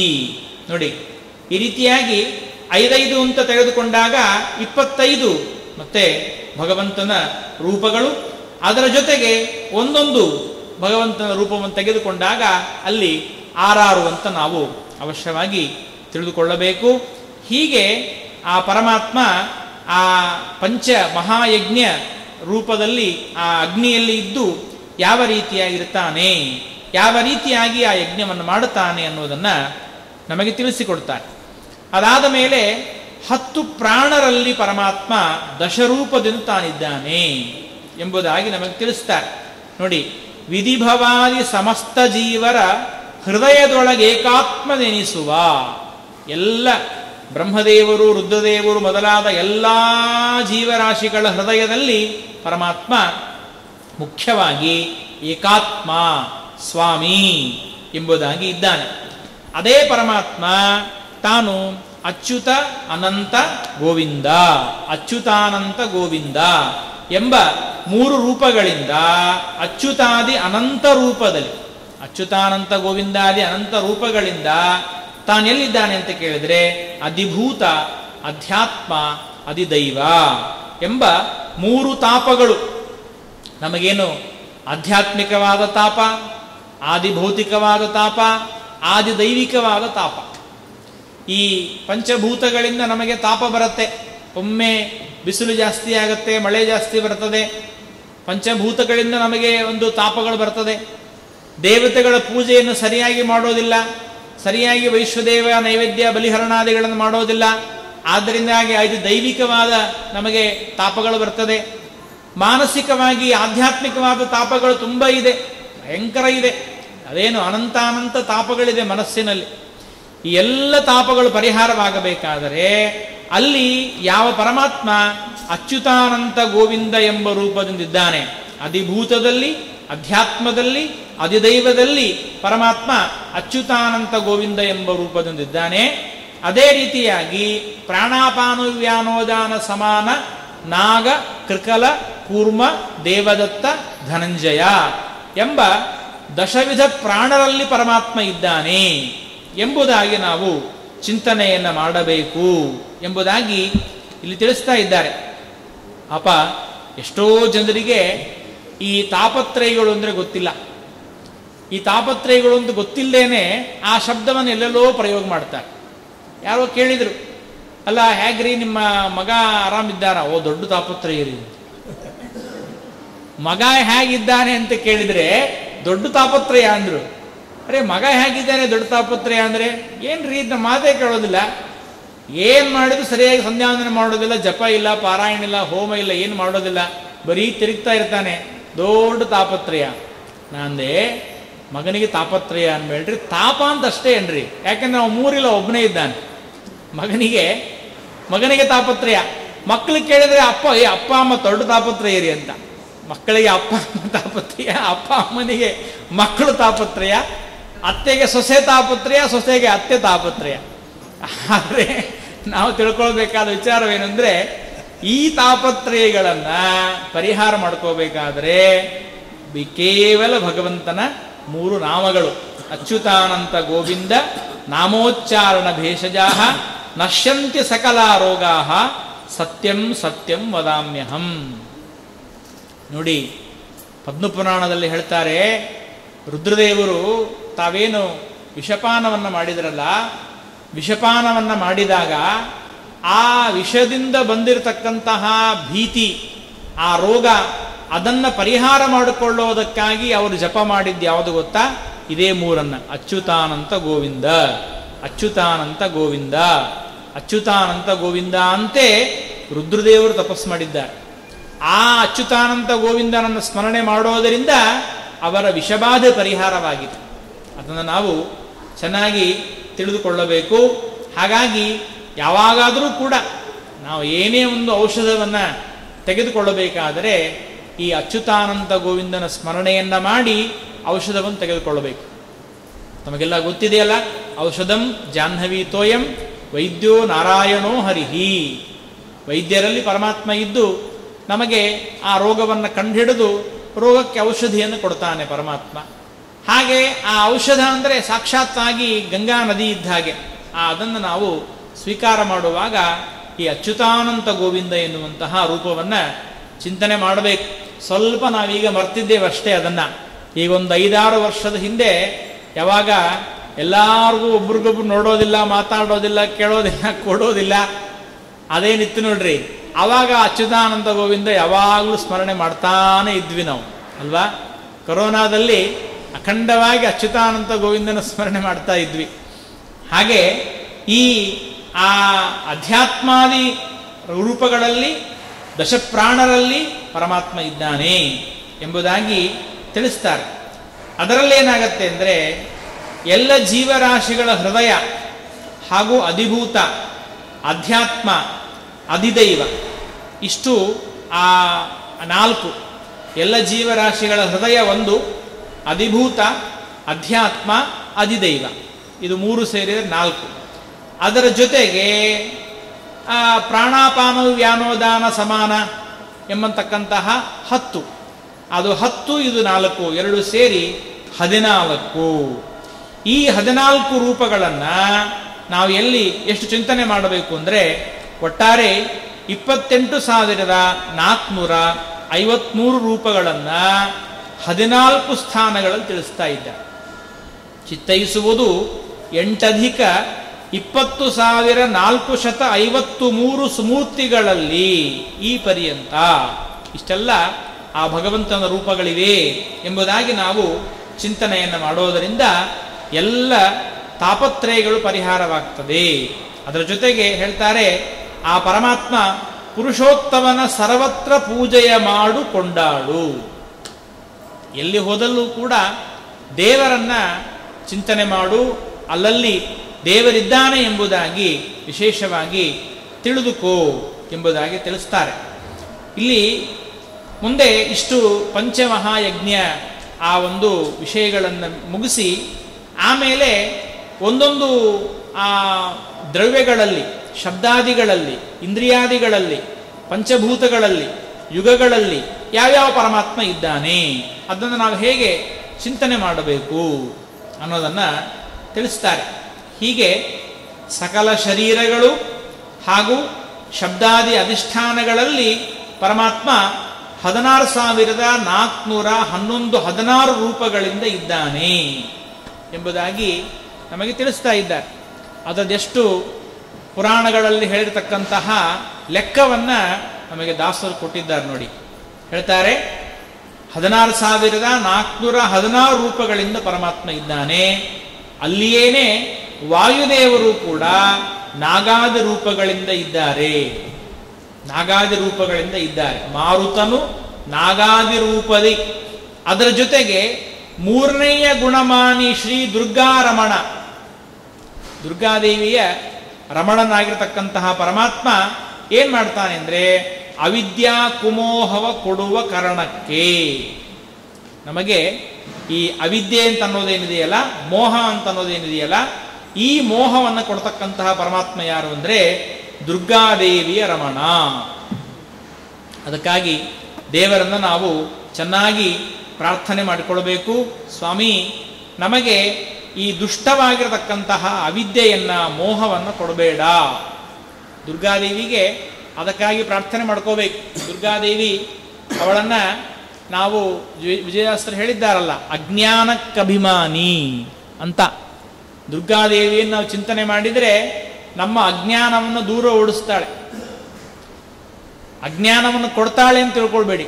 ದುರ್ಗಾದೇವಿ ಹತ್ರ ಅಜ್ಞಾನ ಇದೆ, ಅದು ಅವಳ ಕಂಟ್ರೋಲಲ್ಲಿದೆ. ಅವಳ ಕಂಟ್ರೋಲಲ್ಲಿ ಇದ್ದಿದ್ದಕ್ಕಾಗಿ ಯಾರಿಗೆ ಬೇಕೋ ಅವಳಿಗೆ ಕೊಡ್ತಾಳೆ, ಯಾರಿಗೆ ಬೇಡ ಅವ್ರಿಗೆ ಬಿಡ್ತಾಳೆ. ಯಾರು ದುರ್ಗಾರಮಣನ ಚಿಂತನೆಯನ್ನು ಮಾಡ್ತಾರೋ ಅವರಿಗೆ ಅಜ್ಞಾನ ಕೊಡೋದಿಲ್ಲ. ದುರ್ಗಾದೇವಿಯನ್ನ ನಿದ್ರೆ ಅಂತ ಕರೆದಿದ್ದಾರೆ, ನಿದ್ರೆ ಭದ್ರೆ ಅಂತ ಕರೆದಿದ್ದಾರೆ. ನಿದ್ರೆಗೆ, ಆಲಸ್ಯಕ್ಕೆ ಅಭಿಮಾನಿ ದೇವತೆ ದುರ್ಗಾದೇವಿ. ಅದಕ್ಕಾಗಿ ಬಹಳ ಯಾರು ನಿದ್ರೆ ಮಾಡ್ತಿರ್ತಾರೆ, ಆ ನಿದ್ರೆ ಕಮ್ಮಿ ಮಾಡ್ಕೋಬೇಕು ಅಂದರೆ ದುರ್ಗಾದೇವಿ ಸ್ಮರಣೆ ಮಾಡಬೇಕು. ಬಹಳ ನಿದ್ರೆ ಮಾಡೋರಿಗೆ ಆಗ ದುರ್ಗಾದೇವಿ ಸ್ಮರಣೆ ಮಾಡ್ತಾ ಇದ್ರೆ, ಅಮ್ಮ ನನಗೆ ಸ್ವಲ್ಪ ನಿದ್ರೆಯನ್ನು ಕಮ್ಮಿ ಮಾಡುವ ಹಾಗೆ ಅನುಗ್ರಹ ಮಾಡು. ವಿಶೇಷವಾಗಿ ಪುರಾಣ ಕೇಳುವಾಗ, ವಿಶೇಷವಾಗಿ ಪುರಾಣ ಕೇಳುವಾಗ, ಪ್ರವಚನ ಕೇಳುವಾಗ ನಿದ್ರೆಯನ್ನು ಕಮ್ಮಿ ಮಾಡಿಸಮ್ಮ ಅಂತ ಆ ನಿದ್ರಾದೇವಿಗೆ ಪ್ರಾರ್ಥನೆ ಮಾಡ್ಕೋಬೇಕು ನಾವು, ದುರ್ಗಾದೇವಿಗೆ.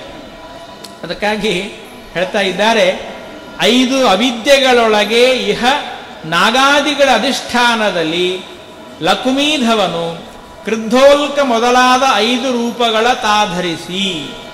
ಪರಮಾತ್ಮ ಅದೇ ರೀತಿಯಾಗಿ ಪಂಚ ಅವಿದ್ಯಾಗಳು, ತಮಸ್ಸು, ಮೋಹ, ಮಹಾಮೋಹ, ತಾಮಿಸ್ತ್ರ, ಅಂಧತಾಮಿಸ್ತ್ರ ಎಂಬುದಾಗಿ ಇದು ಪಂಚ ಮಹಾಮೋಹಗಳು, ಪಂಚ ಅವಿದ್ಯೆಗಳು. ಈ ಪಂಚ ಅವಿದ್ಯೆಗಳಲ್ಲಿ ಪರಮಾತ್ಮ ತಾನು ಅಲ್ಲಿದ್ದಾನೆ, ಅವುಗಳನ್ನು ಪ್ರೇರಣೆ ಮಾಡ್ತಾನೆ ನೋಡಿ. ಹಾಗಾಗಿ ಅಜ್ಞಾನವೇ ತಮಸ್ಸು. ತಮಸ್ಸು ಅಂದರೇನು? ಅಜ್ಞಾನ. ನಮಗೆ ನೋಡಿ, ಯಾವಾಗ ನಮಗೆ ಭಯ ಅಂದರೆ ಅಜ್ಞಾನವಿದ್ದಾಗ ಭಯ ಇರುತ್ತೆ. ಜ್ಞಾನ ಇತ್ತು ಅಂದರೆ ಭಯವೇ ಇರೋದಿಲ್ಲ. ಈಗ ನೀವು ವೈದ್ಯರ ಕಡೆಗೆ ಹೋಗ್ತೀರಿ, ವೈದ್ಯರ ಕಡೆಗೆ ಹೋದಾಗ ತಲೆನೋವು ಅಂತ ಹೋದ್ರಿ, ಅಥವಾ ಬೆನ್ನು ನೋವು ಅಂತ ಹೋದಾಗ ನಿಮಗೆ ಅಜ್ಞಾನ ಇದೆ, ಏನಾಗಿದೆ ಅಂತ ಗೊತ್ತಿಲ್ಲ. ತಲೆನೋವು ಅಂತ ಹೋಗಿದ್ದೀವಿ, ತಲೆನೋವಿಗೆ BP ಜಾಸ್ತಿ ಆಗಿದೆಯೋ, ಅಥವಾ ಬ್ರೇನ್ ತೊಂದರೆ ಆಗಿದೆಯೋ, ಅಥವಾ ಇನ್ನೇನಾದರೂ ಆಗಿದೆಯೋ ಅಂತ ಅವರು ಪೂರ್ಣ ಅದನ್ನು ಟೆಸ್ಟ್ ಮಾಡಿಸಿ, ಸ್ಕ್ಯಾನ್ ಮಾಡಿಸಿ, ಸಿಟಿ ಸ್ಕ್ಯಾನ್ ಮಾಡಿಸಿ, ಅದೆಲ್ಲ ಮಾಡಿಸಿ ವಾಪಸ್ ತಂದು ರಿಸಲ್ಟ್ ತೋರಿಸುವವರೆಗೆ ನಮಗೆ ಭಯ ಇದ್ದೇ ಇರುತ್ತೆ. ಭಯ ಯಾವಾಗ ಹೋಗುತ್ತೆ ಅಂದರೆ, ಏನಿಲ್ಲ, ನೀವೇನು ತಲೆ ಕೆಡಿಸ್ಕೋಬೇಡ್ರಿ, ನಿಮಗೇನಾಗಿಲ್ಲ, ಪಿತ್ತು ಜಾಸ್ತಿ ಆಗಿದೆ ಅಷ್ಟೇ ಹೊರತು ಬೇರೆ ಇನ್ನೇನು ನಿಮಗೆ ಆಗಿಲ್ಲ ಅಂದಾಗ ಜ್ಞಾನ ಬಂತಲ್ಲ, ಓ ನನಗೇನಾಗಿಲ್ಲ, ಜ್ಞಾನ ಬಂದಾಗ ಸರಿ, ಹಾಗಾದ್ರೆ ಧೈರ್ಯದಿಂದ ಇತ್ತು. ಹಾಗಾಗಿ ನಮಗೆ ಅಜ್ಞಾನವೇ ನಮಗೆ ಭಯಕ್ಕೆ ಕಾರಣ. ನಾವೇನಿದ್ದೀವಿ ಅಂತ ನಮಗೆ ಗೊತ್ತಿಲ್ಲ, ದೇವರು ಹೇಗಿದ್ದಾನೆ ಅಂತ ಗೊತ್ತಿಲ್ಲ. ದೇವರ ಅಜ್ಞಾನ, ನಮ್ಮ ಅಜ್ಞಾನ, ಇದು ಭಯಕ್ಕೆ, ಸಂಸಾರಕ್ಕೆ ಕಾರಣವಾಗಿದೆ. ಅದಕ್ಕಾಗಿ ಹೇಳ್ತಾರೆ, ತಮಸ್ಸು ಅಂದರೆ ಅಜ್ಞಾನ, ಮಿಥ್ಯಾಜ್ಞಾನವೇ ಮೋಹ. ಮಿಥ್ಯಾಜ್ಞಾನ, ದೇವರ ಬಗ್ಗೆ ವಿಪರೀತವಾಗಿ ಜ್ಞಾನ ಮಾಡಿಕೊಳ್ಳೋದು, ವಿಪರೀತವಾಗಿ ಜ್ಞಾನ ಮಾಡಿಕೊಳ್ಳೋದು ಮಿಥ್ಯಾಜ್ಞಾನ. ಇಲ್ಲೇ ಇದನ್ನು ತಿಳ್ಕೊಳ್ಳೋದು. ಜಗತ್ ಸತ್ಯ, ಸತ್ಯವಾದ ಜಗತ್ತನ್ನು ಮಿಥ್ಯಾ ಅಂತ ತಿಳ್ಕೊಳ್ಳೋದು. ದೇವರು ಅನಂತ ಗುಣ ಪರಿಪೂರ್ಣ, ಅನಂತ ಗುಣ ಪರಿಪೂರ್ಣನಾದ ಪರಮಾತ್ಮನ ನಿರ್ಗುಣ ಅಂತ ತಿಳ್ಕೊಳ್ಳೋದು, ಅನಂತ ಗುಣ ಪರಿಪೂರ್ಣನಾದ ದೇವರನ್ನ ಅಷ್ಟಗುಣ ಅಂತ ತಿಳ್ಕೊಳ್ಳೋದು, ಇತ್ಯಾದಿ ಇತ್ಯಾದಿ ಎಲ್ಲವೂ ಕೂಡ ಇದು ಮಿಥ್ಯಾಜ್ಞಾನ. ಅದಕ್ಕಾಗಿ ಹೇಳ್ತಾರೆ, ಆ ಅಜ್ಞಾನವೇ ತಮಸ್ಸು, ಮಿಥ್ಯಾಜ್ಞಾನವೇ ಮೋಹ, ದುರಾಗ್ರಹವೇ ಮಹಾಮೋಹ. ಮಹಾಮೋಹ ಅಂತ ಯಾವುದನ್ನು ಕರೀತಾರೆ ಅಂದರೆ ದುರಾಗ್ರಹ. ಸುಮ್ಮನೆ ತಾನು ಆಗ್ರಹವನ್ನು ಮಾಡ್ಕೋತ ಕುತ್ಕೊಳ್ಳೋದು, ಇಲ್ಲದೇ ಇದ್ದದ್ದನ್ನು ನೋಡಿ. ಅಹಂಕಾರ ಅಂತ ಎದಕ್ಕೆ ಕರೀತಾರೆ ಅಂದರೆ ಅಸ್ವರೂಪೇ ಸ್ವರೂಪತ್ವಮತಿ ಅಹಂಕೃತಿ. ಯಾವುದು ತನ್ನದಲ್ಲ, ತನ್ನದಾಗದೇ ಇದ್ದದ್ದನ್ನು ತನ್ನದು ಅಂತ ತಿಳ್ಕೊಳ್ತಾನೆ. ಇದೇ ಸಂಸಾರಕ್ಕೆ ಕಾರಣ. ಇದು ನನ್ನದಲ್ಲ, ದೇವರು ಕೊಟ್ಟದ್ದು. ದೇವರು ಕೊಟ್ಟದ್ದನ್ನು ಇದು ನಂದು ನಂದು ನಂದು ಅಂತ ನಾವು ತಿಳ್ಕೊಳ್ತೀವಲ್ಲ, ಅದು ನಮಗೆ ಸಂಸಾರಕ್ಕೆ ಕಾರಣವಾಗತ್ತೆ. ಹಾಗಾಗಿ ದುರಾಗ್ರಹ ಸರ್ವಥಾ ಮಾಡಬಾರದು, ಅದು ಮಹಾಮೋಹ ದುರಾಗ್ರಹ ಅಂದರೆ. ಆಮೇಲೆ ಸಾತ್ವಿಕರ ಮೇಲೆ ಮಾಡುವಂತಹ ಕ್ರೋಧ ಅದು ತಾಮಿಸ್ರ. ತಾಮಿಸ್ರ ಅಂತ ಅದಕ್ಕೆ ಕರೀತಾರೆ ಅಂದರೆ ಸಾತ್ವಿಕರ ಮೇಲೆ ಕ್ರೋಧವನ್ನು ಮಾಡಬಾರ್ದು. ದೇವರ ಮೇಲಂತೂ ಸರ್ವತಾ ಕ್ರೋಧ ಮಾಡ್ಕೋಬಾರ್ದು. ದೊಡ್ಡವರ ಮೇಲೆ, ಗುರುಗಳ ಮೇಲೆ, ಹಿರಿಯರ ಮೇಲೆ, ತಂದೆ ತಾಯಿಗಳ ಮೇಲೆ ಎಂದೆಂದಿಗೂ ಕ್ರೋಧ ಮಾಡ್ಕೋಬಾರ್ದು. ದೇವರೇನಾದರೂ ನಮಗೆ ಶಿಕ್ಷೆ ಕೊಟ್ಟ ಅಂದರೆ ನನಗೆ ಅನುಗ್ರಹ ಮಾಡಿದಂತ ತಿಳ್ಕೋಬೇಕಂತ. ದಂಡೋಪಿ ಭಗವಜ್ಜೀರ್ಣ ಮಮೇಶೋ ಅನುಗ್ರಹ ಕೃತಃ ಇತಿ ಭಕ್ತ್ಯ ಚಿಂತಯತಾಂ ಶುಭಕಾರಿ ಭವತ್ಯಲಂ. ದೇವರು ನಮಗೆ ದಂಡನೆ ಮಾಡಿದ, ಶಿಕ್ಷೆ ಕೊಟ್ಟ, ಜನ್ಮಾಂತರದ ಪ್ರಾರಬ್ಧ ಕರ್ಮಾನುಸಾರವಾಗಿ ಕೊಟ್ಟಿದ್ದಾಗ ದೇವರ ಮೇಲೆ ಕೋಪ ಮಾಡ್ಕೋಬಾರ್ದು. ಏನ್ರಿ ದೇವ್ರ ಮೇಲೆ, ದೇವ್ರು ಯಾಕೆ ಹಿಂಗೆ ಮಾಡಿದ, ನನಗೆ ದೇವರಿಗೇನು ಬುದ್ಧಿ ಇಲ್ಲ, ದೇವ್ರು ಹಿಂಗೆ ಮಾಡ್ತಾನೆ, ಯಾಕೆ ಹಿಂಗೆ ಮಾಡಬೇಕು ಅಂತ ಸರ್ವಥಾ ದೇವರ ಮೇಲೆ ನಾವು ಕ್ರೋಧ ಮಾಡ್ಕೋಬಾರ್ದು. ದೇವರು ಕೊಟ್ಟ ಶಿಕ್ಷೆಯನ್ನ ಸಹನೆ ಮಾಡಿಕೊಳ್ಬೇಕು. ಅದು ದೊಡ್ಡ ಗುಣ. ಸಜ್ಜನರ ಗುಣ ಅಂದರೆ ತಿತಿಕ್ಷವಃ ಕಾರುಣಿಕಾಃ ಸುಹೃದ ಸರ್ವದೇಹಿನ ಅಜಾತ ಶತ್ರವ ಶಾಂತಾಃ ಸಾಧವ ಸಾಧುಭೂಷಣಾಃ ಮೈ ಅನನ್ಯೇನ ಭಾವೇನ ಭಕ್ತಿಂ ಕುರುವಂತಿ ದೃಢಾಂ. ಸಜ್ಜನರ ಗುಣಗಳಲ್ಲಿ ಮೊದಲನೇ ಗುಣ ಯಾವುದು ಗೊತ್ತಾ? ತಿತಿಕ್ಷ, ಸಹನೆ ಮಾಡಿಕೊಳ್ಳುವುದು. ದೇವರು ಕೊಟ್ಟ ಶಿಕ್ಷೆಯಾಗಲಿ, ಗುರುಗಳು ಕೊಟ್ಟ ಶಿಕ್ಷೆಯಾಗಲಿ, ಅದು ಯಾವುದೇ ಶಿಕ್ಷೆ ಬಂದರೂ ಕೂಡ ಅದನ್ನು ನಾವು ಸಹನೆ ಮಾಡಿಕೊಳ್ಬೇಕು. ಸಹನೆ ಮಾಡಿಕೊಳ್ಳುವುದರಿಂದ ಅದು ದೊಡ್ಡದಾದ ಗುಣ. ಅದಕ್ಕಾಗಿ ಸರ್ವಥಾ ದೇವತೆಗಳ ಸಾತ್ವಿಕರ ಮೇಲೆ ನಾವು ಕ್ರೋಧವನ್ನು ಮಾಡಿಕೊಳ್ಬಾರ್ದು. ಅದಕ್ಕಾಗಿ ಹೇಳ್ತಾರೆ, ಸಾತ್ವಿಕರ ಮೇಲೆ ಮಾಡಿಕೊಳ್ಳುವಂತಹ ಕ್ರೋಧವೇ ತಾಮಿಸ್ರ, ಅಥವಾ ಆತ್ಮಹತ್ಯೆ, ಅಕಾಲ ಮೃತ್ಯು ಇತ್ಯಾದಿಗಳೇನು ಬರುತ್ತಲ್ಲ ಅದೇ ಅಂಧತಾಮಿಸ್ರ. ಅದನ್ನು ಭಾಗವತ ತಾತ್ಪರ್ಯದಲ್ಲಿ ಶ್ರೀಮದಾಚಾರ್ಯ ತಿಳಿಸಿದ್ದಾರೆ. ಮಹಾಭಾರತದಲ್ಲೂ ಇದೇ ನಮಗೆ ಈ ರೀತಿಯಾದ ಒಂದು ಡೆಫಿನೇಷನ್ಗಳನ್ನು ಕೊಡ್ತಾರೆ. ಅದು ಮೋಹ, ತಮಸ್ಸು, ಮೋಹ, ಮಹಾಮೋಹ, ತಾಮಿಸ್ರ, ಅಂಧತಾಮಿಸ್ರ. ಇವುಗಳಲ್ಲಿ ಪರಮಾತ್ಮ ತಾನಿದ್ದು ಏನು ಮಾಡ್ತಾನೆ ಅಂದರೆ ಆ ಅಜ್ಞಾನಿಗಳಿಗೆ, ದುಷ್ಟರಿಗೆ ಕೊಡ್ತಾನೆ. ಕ್ರುದ್ಧೋಲ್ಕ, ಮಹೋಲ್ಕ, ವೀರೋಲ್ಕ, ದುಲ್ಕ, ಸಹಸ್ರೋಲ್ಕ ಎಂಬ ಕ್ರುದ್ಧೋಲ್ಕಾದಿ ಪಂಚರೂಪಗಳಿಂದ ಪರಮಾತ್ಮ ಅಲ್ಲಿ ಇದ್ದಾನೆ. ಈ ತಮಸ್ಸು, ಮೋಹ, ಮಹಾಮೋಹ, ತಾಮಿಸ್ರ, ಅಂಧತಾಮಿಸ್ರ ಎಂಬುದಾಗಿ ಪರಮಾತ್ಮ ಇದ್ದಾನೆ. ಇದ್ದು ಏನ್ ಮಾಡ್ತಾನೆ ಅಂದರೆ ನೋಡಿ, ತಾ ಧರಿಸಿ ಸಜ್ಜನರ ಅವಿದ್ಯೆಯ ಛೇದಿಸುವ. ಆ ಸಜ್ಜನರಿಗೆ, ಜ್ಞಾನಿಗಳಿಗೆ, ಮಹಾತ್ಮರಿಗೆ ಇರತಕ್ಕಂತಹ ಅವಿದ್ಯಾದಿಗಳನ್ನು, ಈ ಎಲ್ಲ ತಮಸ್ಸು, ಮೋಹ, ಮಹಾಮೋಹ, ತಾಮಿಸ್ರಾದಿಗಳನ್ನು ಪರಮಾತ್ಮ ಅವರುಗಳನ್ನು ಛೇದನೆ ಮಾಡ್ತಾನೆ. ತಾಮಸರಿಗೆ ಅಜ್ಞಾನಾದಿಗಳ ಕೊಟ್ಟು ಅವರವರ ಸಾಧನವ ಮಾಡಿಸುವ.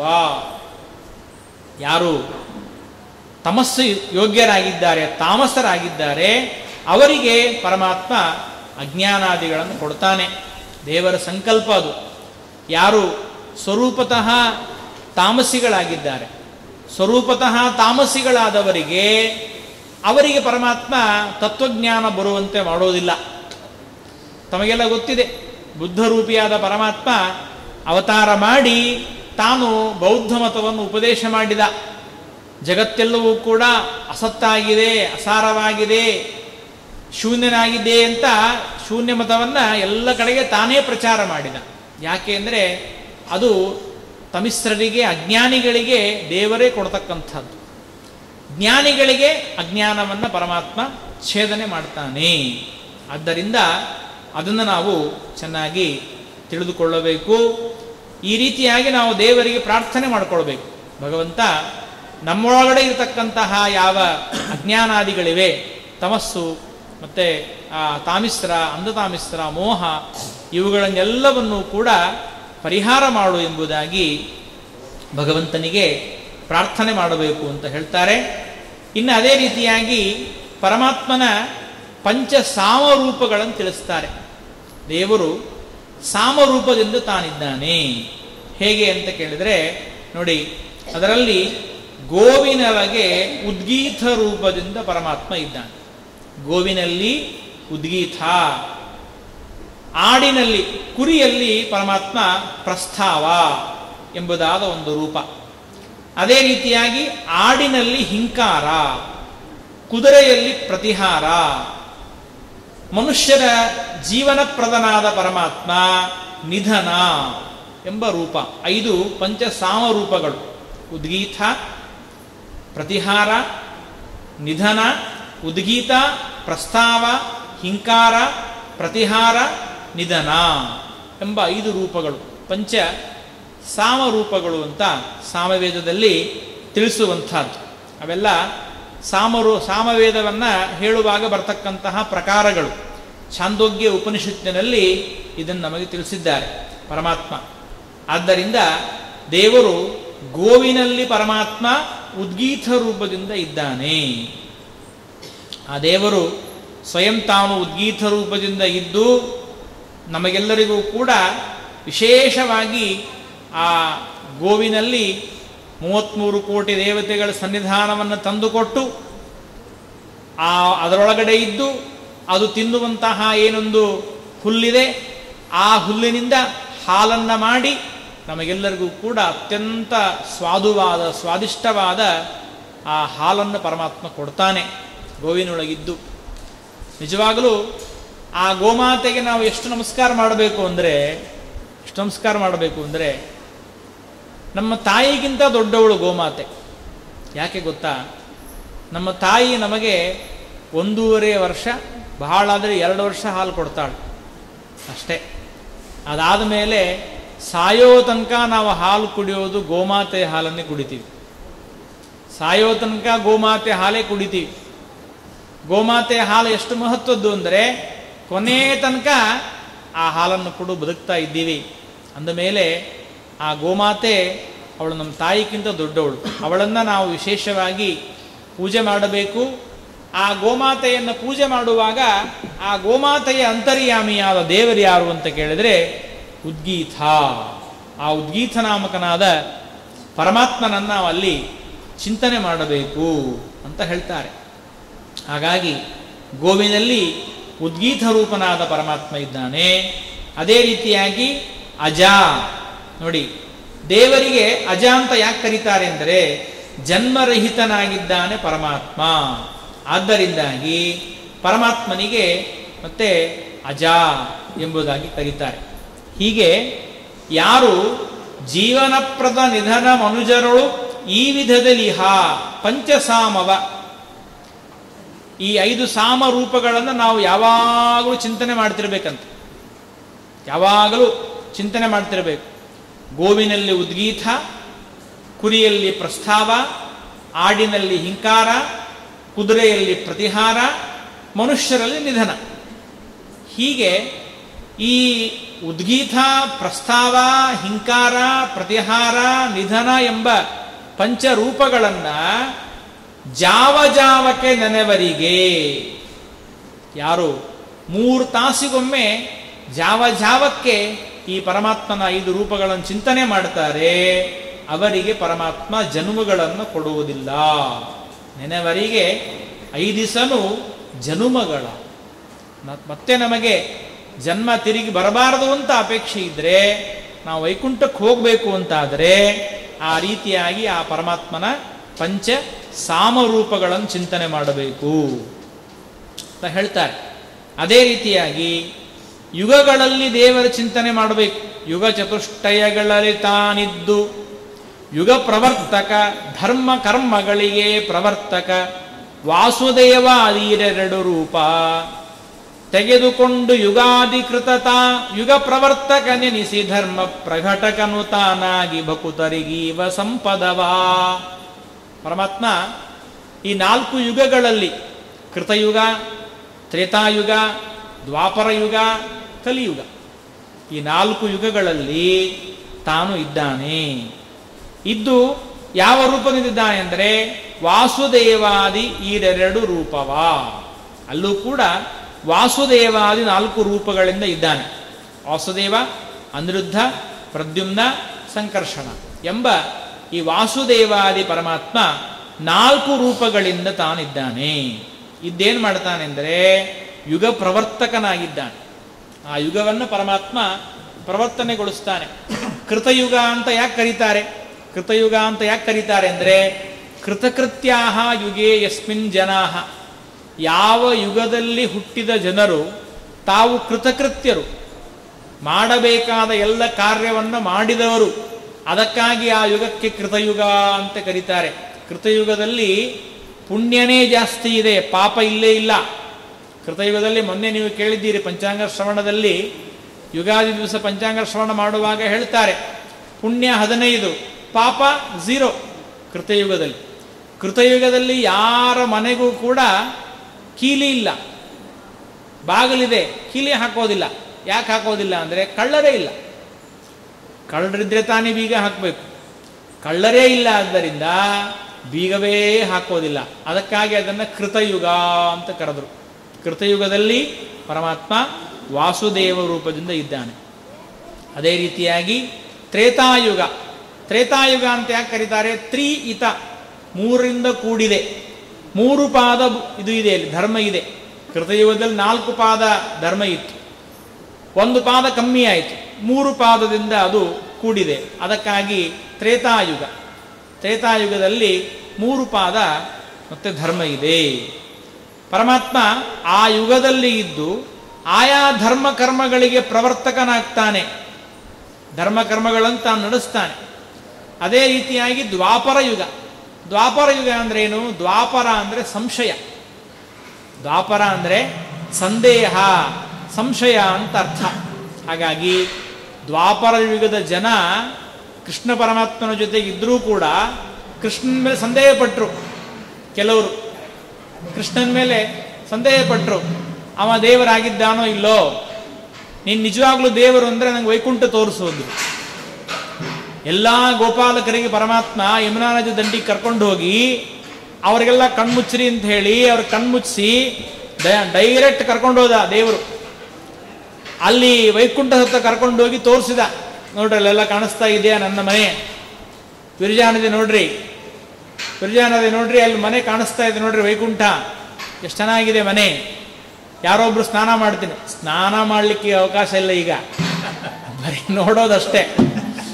ಸ್ನಾನ ಮಾಡೋದು ಯಾವಾಗ ಅಂದರೆ ನೀವು ಆನಂದತೀರ್ಥ ಭಗವತ್ಪಾದಾಚಾರ್ಯರ ಶಾಸ್ತ್ರವನ್ನು ಶ್ರವಣ ಮಾಡಿ ಯಾವಾಗ ನಿಮ್ಮ ಹೃದಯದಲ್ಲಿ ಬಿಂಬರೂಪಿಯಾಗಿ ನಾನು ದರ್ಶನ ಕೊಡ್ತೀನಲ್ಲ, ಆವಾಗ ಬ್ರಹ್ಮದೇವರ ಜೊತೆಗೆ ಸ್ನಾನ. ಈಗ ಸ್ನಾನ ಇಲ್ಲ. ಬ್ರಹ್ಮಣಾ ಸಹ ವಿರಜಾನದಿ ಸ್ನಾನೇನ ಲಿಂಗಮಂಗಂ ಪ್ರಾಪಯಿತ್ವ ಅಂದಮೇಲೆ ಈಗೆಲ್ಲ ನಿಮಗೆ ಸ್ನಾನ ಇಲ್ಲ. ನೋಡಿ, ದೇವರನ್ನ ಬರೀ ಕಣ್ಣಿಂದ ನೋಡಿದ ಮಾತ್ರಕ್ಕೆ ಮೋಕ್ಷ ಆಗೋದಿಲ್ಲ. ಈ ಜಡವಾದ ಕಣ್ಣುಗಳಿಂದ ದೇವರನ್ನ ನೋಡಿದರೆ ಮೋಕ್ಷ ಇಲ್ಲ. ದುರ್ಯೋಧನ ನೋಡಿದ್ದಾನೆ, ಕಣ್ಣಿಂದ ನೋಡಿದ್ದಾನೆ ಕೃಷ್ಣನನ್ನ, ಮೋಕ್ಷ ಆಗೋದಿಲ್ಲ. ಬಿಂಬರೂಪಿಯಾದ ಪರಮಾತ್ಮನ ದರ್ಶನ ಮನಸ್ಸಿಂದ ಆಗಬೇಕು. ಮನಸ್ಸಿನಿಂದ ದೇವರ ದರ್ಶನವಾದಾಗ ಮಾತ್ರ ಆಗ ನಮಗೆ ಮೋಕ್ಷ, ಅಲ್ಲಿವರೆಗೆ ಮೋಕ್ಷ ಇಲ್ಲ. ಹಾಗಾಗಿ ಪರಮಾತ್ಮನ ಮೇಲೆ ಸಂದೇಹ ಪಟ್ಟಿದ್ದಕ್ಕಾಗಿಯೇ ಆ ಯುಗಕ್ಕೆ ದ್ವಾಪರ ಅಂತ ಹೆಸರು. ಅದಕ್ಕಾಗಿ ದ್ವಾಪರ ಯುಗ. ಇನ್ನು ಕಲಿಯುಗ ಅಂದರೆ, ಕಲಿ ಎನ್ನುವ ಶಬ್ದಕ್ಕೆ ಸಂಸ್ಕೃತದಲ್ಲಿ ಜಗಳ ಅಂತ ಅರ್ಥ. ಕಲಿಯುಗದಲ್ಲಿ ತುಂಬ ಜಗಳ ಇದೆ, ತುಂಬ ಜಗಳಾಡ್ತಾ ಇರ್ತಾರೆ. ಜಗಳವೇ ಜಗಳ, ಜಗಳವೇ ಜಗಳ, ಎಲ್ಲಿ ಹೋದರೂ ಕೂಡ ಜಗಳ ಇರ್ತದೆ. ಹಾಗಾಗಿ ಇದನ್ನು ಕಲಿಯುಗ ಅಂತ ಕರೆದಿದ್ದಾರೆ. ಸ್ವಯಂ ದೇವರು ತಾನು ಯುಗಾಧಿಕೃತ್, ದೇವರೇ ಸ್ವಯಂ ತಾನು ಯುಗಾಧಿಕೃತ್ ಯುಗಾವರ್ತಃ ಎಂಬುದಾಗಿ ವಿಷ್ಣು ಸಹಸ್ರನಾಮದಲ್ಲಿ ತಿಳಿಸ್ತಾರಲ್ಲ, ಆ ಪ್ರಕಾರದಲ್ಲಿ ಯುಗ ಚತುಷ್ಟಯಗಳಲ್ಲಿ ತಾನಿದ್ದು ಯುಗ ಪ್ರವರ್ತಕ, ಧರ್ಮ ಕರ್ಮಗಳಿಗೆ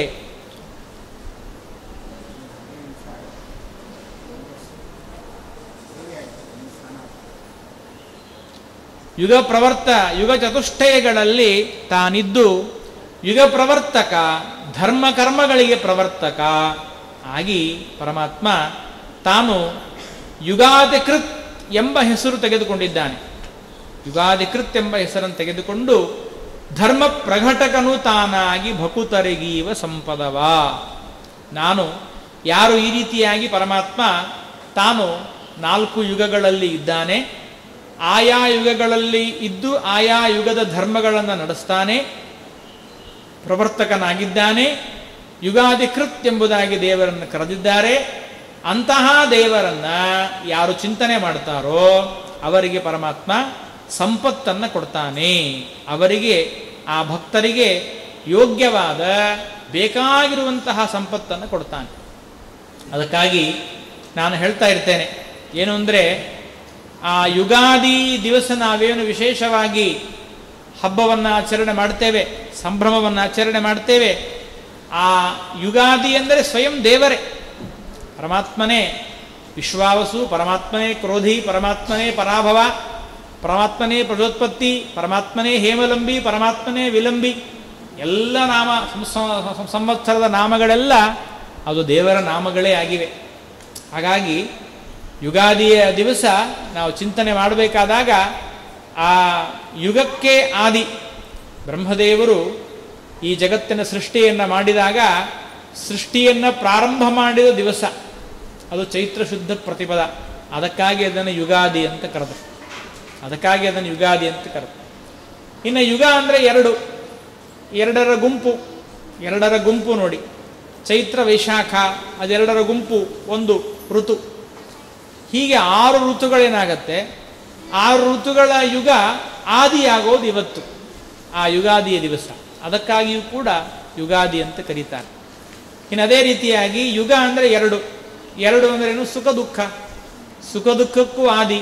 ಬೇವು ಬೆಲ್ಲ ಎರಡು ಮಿಶ್ರಣ ಮಾಡಿ ತಿನ್ಬೇಕು. ಅವತ್ತು ಎರಡನ್ನು ಮಿಶ್ರಣ ಮಾಡಿ ಯಾಕೆ ತಿನ್ನಬೇಕು ಅಂದರೆ, ನಮಗೆ ವರ್ಷವಿಡೀ ಸುಖವೂ ಬರಲಿ ದುಃಖವೂ ಬರಲಿ, ಸುಖವಾಗಲಿ ಬಹು ದುಃಖವಾಗಲಿ ಸಖ ನೀನಾಗಿರು ಪಾಂಡುರಂಗ. ನಮಗೆ ಸುಖವೇ ಆಗಲಿ ದುಃಖವೇ ಆಗಲಿ ನೀನೇನು ಕೊಟ್ಟರು ಪರವಾಗಿಲ್ಲ ಸ್ವಾಮಿ, ನಿನ್ನಯ ಮತವೇ ಸಮ್ಮತವಯ್ಯ. ಶ್ರೀಪಾದರಾಜರು ಹೇಳ್ತಾರಲ್ಲ, ಮಕರ ಕುಂಡಲಧರ ನಿನ್ನಯ ಮತವೇ ಸಮ್ಮತವಯ್ಯ, ಪಾಲೊಳಗದ್ದು ನೀರೊಳಗದ್ದು ಹರಿನಾ ನಿನ್ನವನೇ, ನೀನೇನು ಮಾಡಿದ್ರು ನಿನ್ನವನೇ ಆಗಿದ್ದೇನೆ. ಹಾಗೆ ಆ ದೇವರನ್ನ ನಾವು ವಿಶೇಷವಾಗಿ ಇದು ಯುಗಾದಿ ನಾಮಕನಾಗಿದ್ದಾನೆ, ಯುಗಾದಿ ಕೃತ್ ಆಗಿದ್ದಾನೆ. ಆ 4 ಯುಗಗಳಲ್ಲಿ ಪರಮಾತ್ಮ ಇದ್ದಾನೆ ಎಂಬುದಾಗಿ ಚಿಂತನೆಯನ್ನು ಮಾಡಬೇಕು.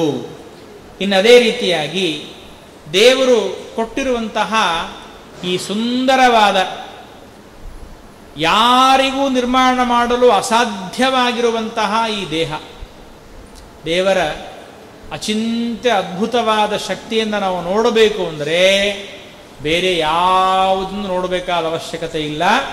ಈ ದೇಹವನ್ನೇ ನೋಡಿದರೆ ಸಾಕು. ಎಷ್ಟು ವಿಚಿತ್ರ ಇದೆ ಈ ದೇಹ.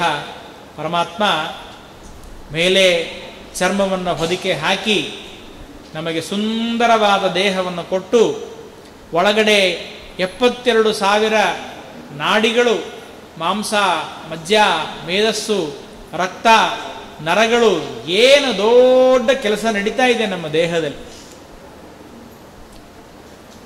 ಹೇಳ್ತಾ ಇರ್ತೇನೆ, ನಾವೆಲ್ಲಾದರೂ ದಾರಿಯಲ್ಲಿ ಹೋಗಬೇಕಾದ್ರೆ ನಮ್ಮ ಕಾಲಿಗೇನಾದರೂ ಮುಳ್ಳು ಚುಚ್ಚಿತು ಅಂದರೆ, ಆ ನನ್ನ ಕಾಲಿಗೆ ಮುಳ್ಳು ಚುಚ್ಚಿದೆ ಅಂತ ನಮಗೆ ಮೆಸೇಜ್ ಬರಬೇಕು. ಆ ಮೆಸೇಜ್ ಎಲ್ಲಿಗೆ ಹೋಗಬೇಕು ಅಂದರೆ ಬ್ರೇನಿಗೆ ಹೋಗಬೇಕು. ಆ ಮೆಸೇಜ್ ಬ್ರೇನಿಗೆ ಹೋಗಿ ಬ್ರೇನ್ ನಮಗೇನು ಮಾಡಬೇಕು ಅಂದರೆ ಕೈಗೆ ಹೇಳಬೇಕು, ಕೆಳಗಡೆ ಮುಳ್ಳು ಚುಚ್ಚಿದೆ ತಕ್ಕೋದನ್ನು. ನೋಡಿ, ಕಾಲಿನಿಂದ ನಮಗೆ ಚುಚ್ಚಿದ ಮೆಸೇಜು ಬ್ರೇನಿಗೆ ಬರಬೇಕು ಅಂದರೆ ಮಧ್ಯದಲ್ಲಿ ಎಷ್ಟು ಟ್ರಾಫಿಕ್ ಇದೆ ಗೊತ್ತಾ?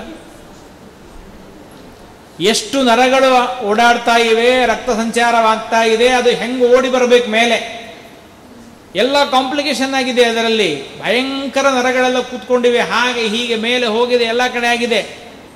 ಹಿಂಗೆ ಅದು ಓಡಿ ಬರಬೇಕು ಅಂದರೆ ಅಲ್ಲಿ ಮಧ್ಯದಲ್ಲಿ ಏನೋ ಕಟ್ಟಾಗಿದೆ. ಅದಕ್ಕೇನು ಮಾಡಬೇಕು? ಮೆಸೇಜ್ ಜಂಪ್ ಮಾಡಬೇಕು.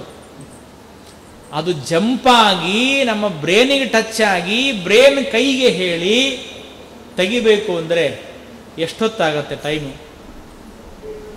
2 ಗಂಟೆ ಆಗತ್ತಾ? 1 ಸೆಕೆಂಡಲ್ಲಿ ಆಗತ್ತೆ.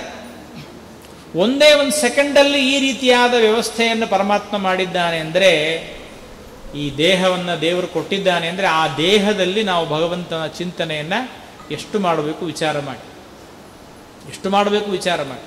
ಅದಕ್ಕಾಗಿ ಹೇಳ್ತಾರೆ, ತಲೆಯೊಳಗಿಹ ನಾರಾಯಣನು, ಗಂಟಲೆಡೆ ಒಡಲೊಳು ವಾಸುದೇವನು, ಬಲದಲಿಹ ಪ್ರದ್ಯುಮ್ನ ಎಡಭಾಗದಲ್ಲಿ ಅನಿರುದ್ಧ, ಕೆಳಗಿನಂಗದಲ್ಲಿ ಸಂಕರ್ಷಣನ ತಿಳಿದು ಈ ಪರಿ ಸಕಲ ದೇಹಗಳೊಳಗೆ ಪಂಚಾತ್ಮಕನ ರೂಪವ ನೋಡು ಕೊಂಡಾಡು. ನೋಡಿ, ನಮಗೆ ಯಾರಾದರೂ ಕರೀತಾರೆ, ನಾಮಕರಣಕ್ಕೆ ಬನ್ರಿ, ನಮಗೆ ಮೊಮ್ಮಗ ಹುಟ್ಟಿದ್ದಾನೆ, ಮೊಮ್ಮಗಳು ಹುಟ್ಟಿದ್ದಾಳೆ ಅಂತ ಯಾರಾದರೂ ನಿಮಗೆ ನಾಮಕರಣಕ್ಕೆ ಕರೆದ್ರು ಅಂದರೆ, ನಾಮಕರಣಕ್ಕೆ ಹೋಗುವಾಗ ಕೈಯಲ್ಲಿ ನುಡಿಯನ್ನು ಬರ್ಕೊಂಡು ಹೋಗಿ. ಕೈಯಲ್ಲಿ ಒಂದು ಚೀಟಿಯನ್ನು ತಗೊಂಡು ಆ ಚೀಟಿ ಒಳಗೆ ಈ ಒಂದು ನುಡಿಯನ್ನು ಬರ್ಕೊಂಡು ಹೋಗಿ ಆ ಮಗುವಿಗೆ ಆಶೀರ್ವಾದ ಮಾಡಬೇಕಾದಾಗ ತಲೆಯೊಳಿಹ ನಾರಾಯಣನು. ಆ ಮಗುವಿಗೆ ನೀವು ತಲೆ ಮುಟ್ಟಿ ಆಶೀರ್ವಾದ ಮಾಡ್ತಿರಲ್ಲ, ಮುದ್ದಾಡ್ತಿರಲ್ಲ, ಎಷ್ಟು ಚೆನ್ನಾಗಿದೆ ಮಗು ಅಂತ. ಮಗು ಎಷ್ಟು ಚೆನ್ನಾಗಿದೆ, ಮುದ್ದಾಡಬೇಡಿ. ಆ ಮಗುವಿಗೆ ಆ ಮುದ್ದಾಡುವ ದೇಹವನ್ನು ಕೊಟ್ಟ ಪರಮಾತ್ಮನ ಚಿಂತನೆಯನ್ನು ಅದರಲ್ಲಿ ಮಾಡಬೇಕು. ನಾವು ಆ ಪರಮಾತ್ಮನ ಚಿಂತನೆಯನ್ನು ಅದರಲ್ಲಿ ಮಾಡಬೇಕು. ನೋಡಿ, ಅದಕ್ಕಾಗಿ ಹೇಳ್ತಾರೆ, ನಮ್ಮೆಲ್ಲರ ದೇಹದ ತಲೆಯಲ್ಲಿ ನಾರಾಯಣ ರೂಪಿಯಾದ ಪರಮಾತ್ಮ ಇದ್ದಾನೆ. ಅದೇ ರೀತಿಯಾಗಿ ಗಂಟಲೆಡೆ ಒಡಲೊಳು ವಾಸುದೇವನು, ಕುತ್ತಿಗೆಯ ಕೆಳಗೆ ಅಂದರೆ ಉದರದಲ್ಲಿ ವಾಸುದೇವ ನಾಮಕನಾದ ಪರಮಾತ್ಮ ಇದ್ದಾನೆ. ಬಲಭಾಗದಲ್ಲಿ ಪ್ರದ್ಯುಮ್ನ ರೂಪಿಯಾದ ಪರಮಾತ್ಮ ಇದ್ದಾನೆ. ಎಡಭಾಗದಲ್ಲಿ ಅನಿರುದ್ಧ ರೂಪಿಯಾದ ಪರಮಾತ್ಮ ಇದ್ದಾನೆ. ಅದಾದ ಮೇಲೆ ಕೆಳಗಡೆಗೆ ಆ ಉದರದ ಕೆಳಗಡೆ ಭಾಗದಲ್ಲಿ ಸಂಕರ್ಷಣ ರೂಪಿಯಾದ ಪರಮಾತ್ಮ ಇದ್ದಾನೆ ಎಂಬುದಾಗಿ ನಾರಾಯಣ, ವಾಸುದೇವ, ಪ್ರದ್ಯುಮ್ನ, ಅನಿರುದ್ಧ, ಸಂಕರ್ಷಣ ಎಂಬ 5 ರೂಪಗಳಿಂದ ಪರಮಾತ್ಮ ನಮ್ಮ ದೇಹದಲ್ಲಿದ್ದಾನೆ ಅಂತ ಚಿಂತನೆ ಮಾಡ್ತಾ ಇರಬೇಕು. ನಿರಂತರವಾಗಿ ಅದನ್ನು ಚಿಂತನೆ ಮಾಡ್ತಾ ಆ ರೂಪವ ನೋಡು ಕೊಂಡಾಡು. ಆ ದೇವರನ್ನ, ಆ ರೂಪಗಳನ್ನು ನೋಡಿ ವಿಶೇಷವಾಗಿ ನಾವು ಕೊಂಡಾಡಬೇಕು ಅಂತ ಹೇಳ್ತಾರೆ. ಹಾಗಾಗಿ ತಿಳಿಯಬೇಕಾದ ವಿಚಾರವೇನು ಅಂದರೆ, ಈ ನಮ್ಮ ದೇಹದಲ್ಲಿ ಅನಿರುದ್ಧಾದಿ ಪಂಚರೂಪಗಳು ಪರಮಾತ್ಮ ಇದ್ದು, ಜೊತೆಗೆ ಈ ದೇಹಕ್ಕೆ ಪರಮಾತ್ಮ ಈ ವಿಶ್ವ, ತೈಜಸ, ಪ್ರಾಜ್ಞ ಎಂಬ ಆ 3 ರೂಪಗಳಿಂದ ನಮಗೆ ವೃತ್ತಿಯನ್ನ, ನಾವು ಇರತಕ್ಕಂಥದ್ದು 3 ವೃತ್ತಿಗಳಲ್ಲಿರ್ತೇವೆ. ನಾವು ಒಂದಾ ಎಚ್ಚರವಾಗಿರ್ತೇವೆ, ಜಾಗೃತ ಅವಸ್ಥೆ, ಇಲ್ಲಾದರೆ ಸ್ವಪ್ನಾವಸ್ಥೆ, ಇಲ್ಲಾದರೆ ಸುಷುಪ್ತಿ ಅವಸ್ಥೆ. ಅದು ಬಿಟ್ಟು ಇನ್ನೊಂದಿದೆ, ತುರಿಯಾವಸ್ಥೆ. ಆ ಅವಸ್ಥೆಗೆ ನಾವು ಹೋಗೋದಿಲ್ಲ ಇನ್ನು. ತುರಿಯಾವಸ್ಥೆ ಅದು ಅಪರೋಕ್ಷ ಜ್ಞಾನಿಗಳು ಹೋಗ್ತಾರೆ. ಅಪರೋಕ್ಷ ಜ್ಞಾನಿಗಳು ಹೋಗುವಂತಹ ಅಸಂಪ್ರಜ್ಞಾತ ಸಮಾಧಿಯಲ್ಲಿ ಹೋಗುವಂತಹ ಅವಸ್ಥೆ ಅದು. ಆ ಅವಸ್ಥೆಗೆ ನಾವು ಹೋಗೋದಿಲ್ಲ. ಆದರೆ ವಿಶ್ವ, ತೈಜಸ, ಪ್ರಾಜ್ಞ ಈ 3 ರೂಪಿಯಾದ ಪರಮಾತ್ಮ ನಮಗೆ ಜಾಗೃತ ಅವಸ್ಥೆಯನ್ನು, ಸ್ವಪ್ನಾವಸ್ಥೆಯನ್ನು, ಸುಷುಪ್ತಿ ಅವಸ್ಥೆಯನ್ನು ಪರಮಾತ್ಮ ಪ್ರೇರಣೆ ಮಾಡ್ತಾನೆ. ಇದು 3 ರೂಪಗಳು ಪ್ರೇರಣೆ ಮಾಡ್ತಾನೆ. ರೂಪಗಳನ್ನು, ಆಯಾ ವೃತ್ತಿಗಳನ್ನು ದೇಹದಲ್ಲಿ ಅನಿರುದ್ಧ, ಪ್ರದ್ಯುಮ್ನ, ಸಂಕರ್ಷಣ, ವಾಸುದೇವ, ನಾರಾಯಣನಾಗಿ ಪರಮಾತ್ಮ ಇದ್ದಾನೆ. ಅದಕ್ಕೆ ದೇವರು ಮಾಡುವಂತಹ ಉಪಕಾರ ಎಷ್ಟಿದೆ ಅಂದರೆ, ನಾನು ಹೇಳ್ತಾ ಇರ್ತೇನೆ. ಈಗ ನಾವು ಒಂದು ರೂಮಿನಲ್ಲಿದ್ದೇವೆ. ಆ ರೂಮಿನಿಂದ ಇನ್ನೊಂದು ರೂಮಿಗೆ ಹೋಗಬೇಕಾಗಿದೆ. ಹೋಗಬೇಕಾದಾಗ ಏನು ಮಾಡ್ತೀವಿ ನಾವು ಅಂದರೆ, ಆ ರೂಮಿನಲ್ಲಿ ಇರ್ತಕ್ಕಂತಹ ಎಲ್ಲ ಲೈಟು ಫ್ಯಾನುಗಳನ್ನು ಸ್ವಿಚ್ ಆಫ್ ಮಾಡಿಕೊಂಡು ಇನ್ನೊಂದು ರೂಮಿಗೆ ಹೋಗ್ತೇವೆ.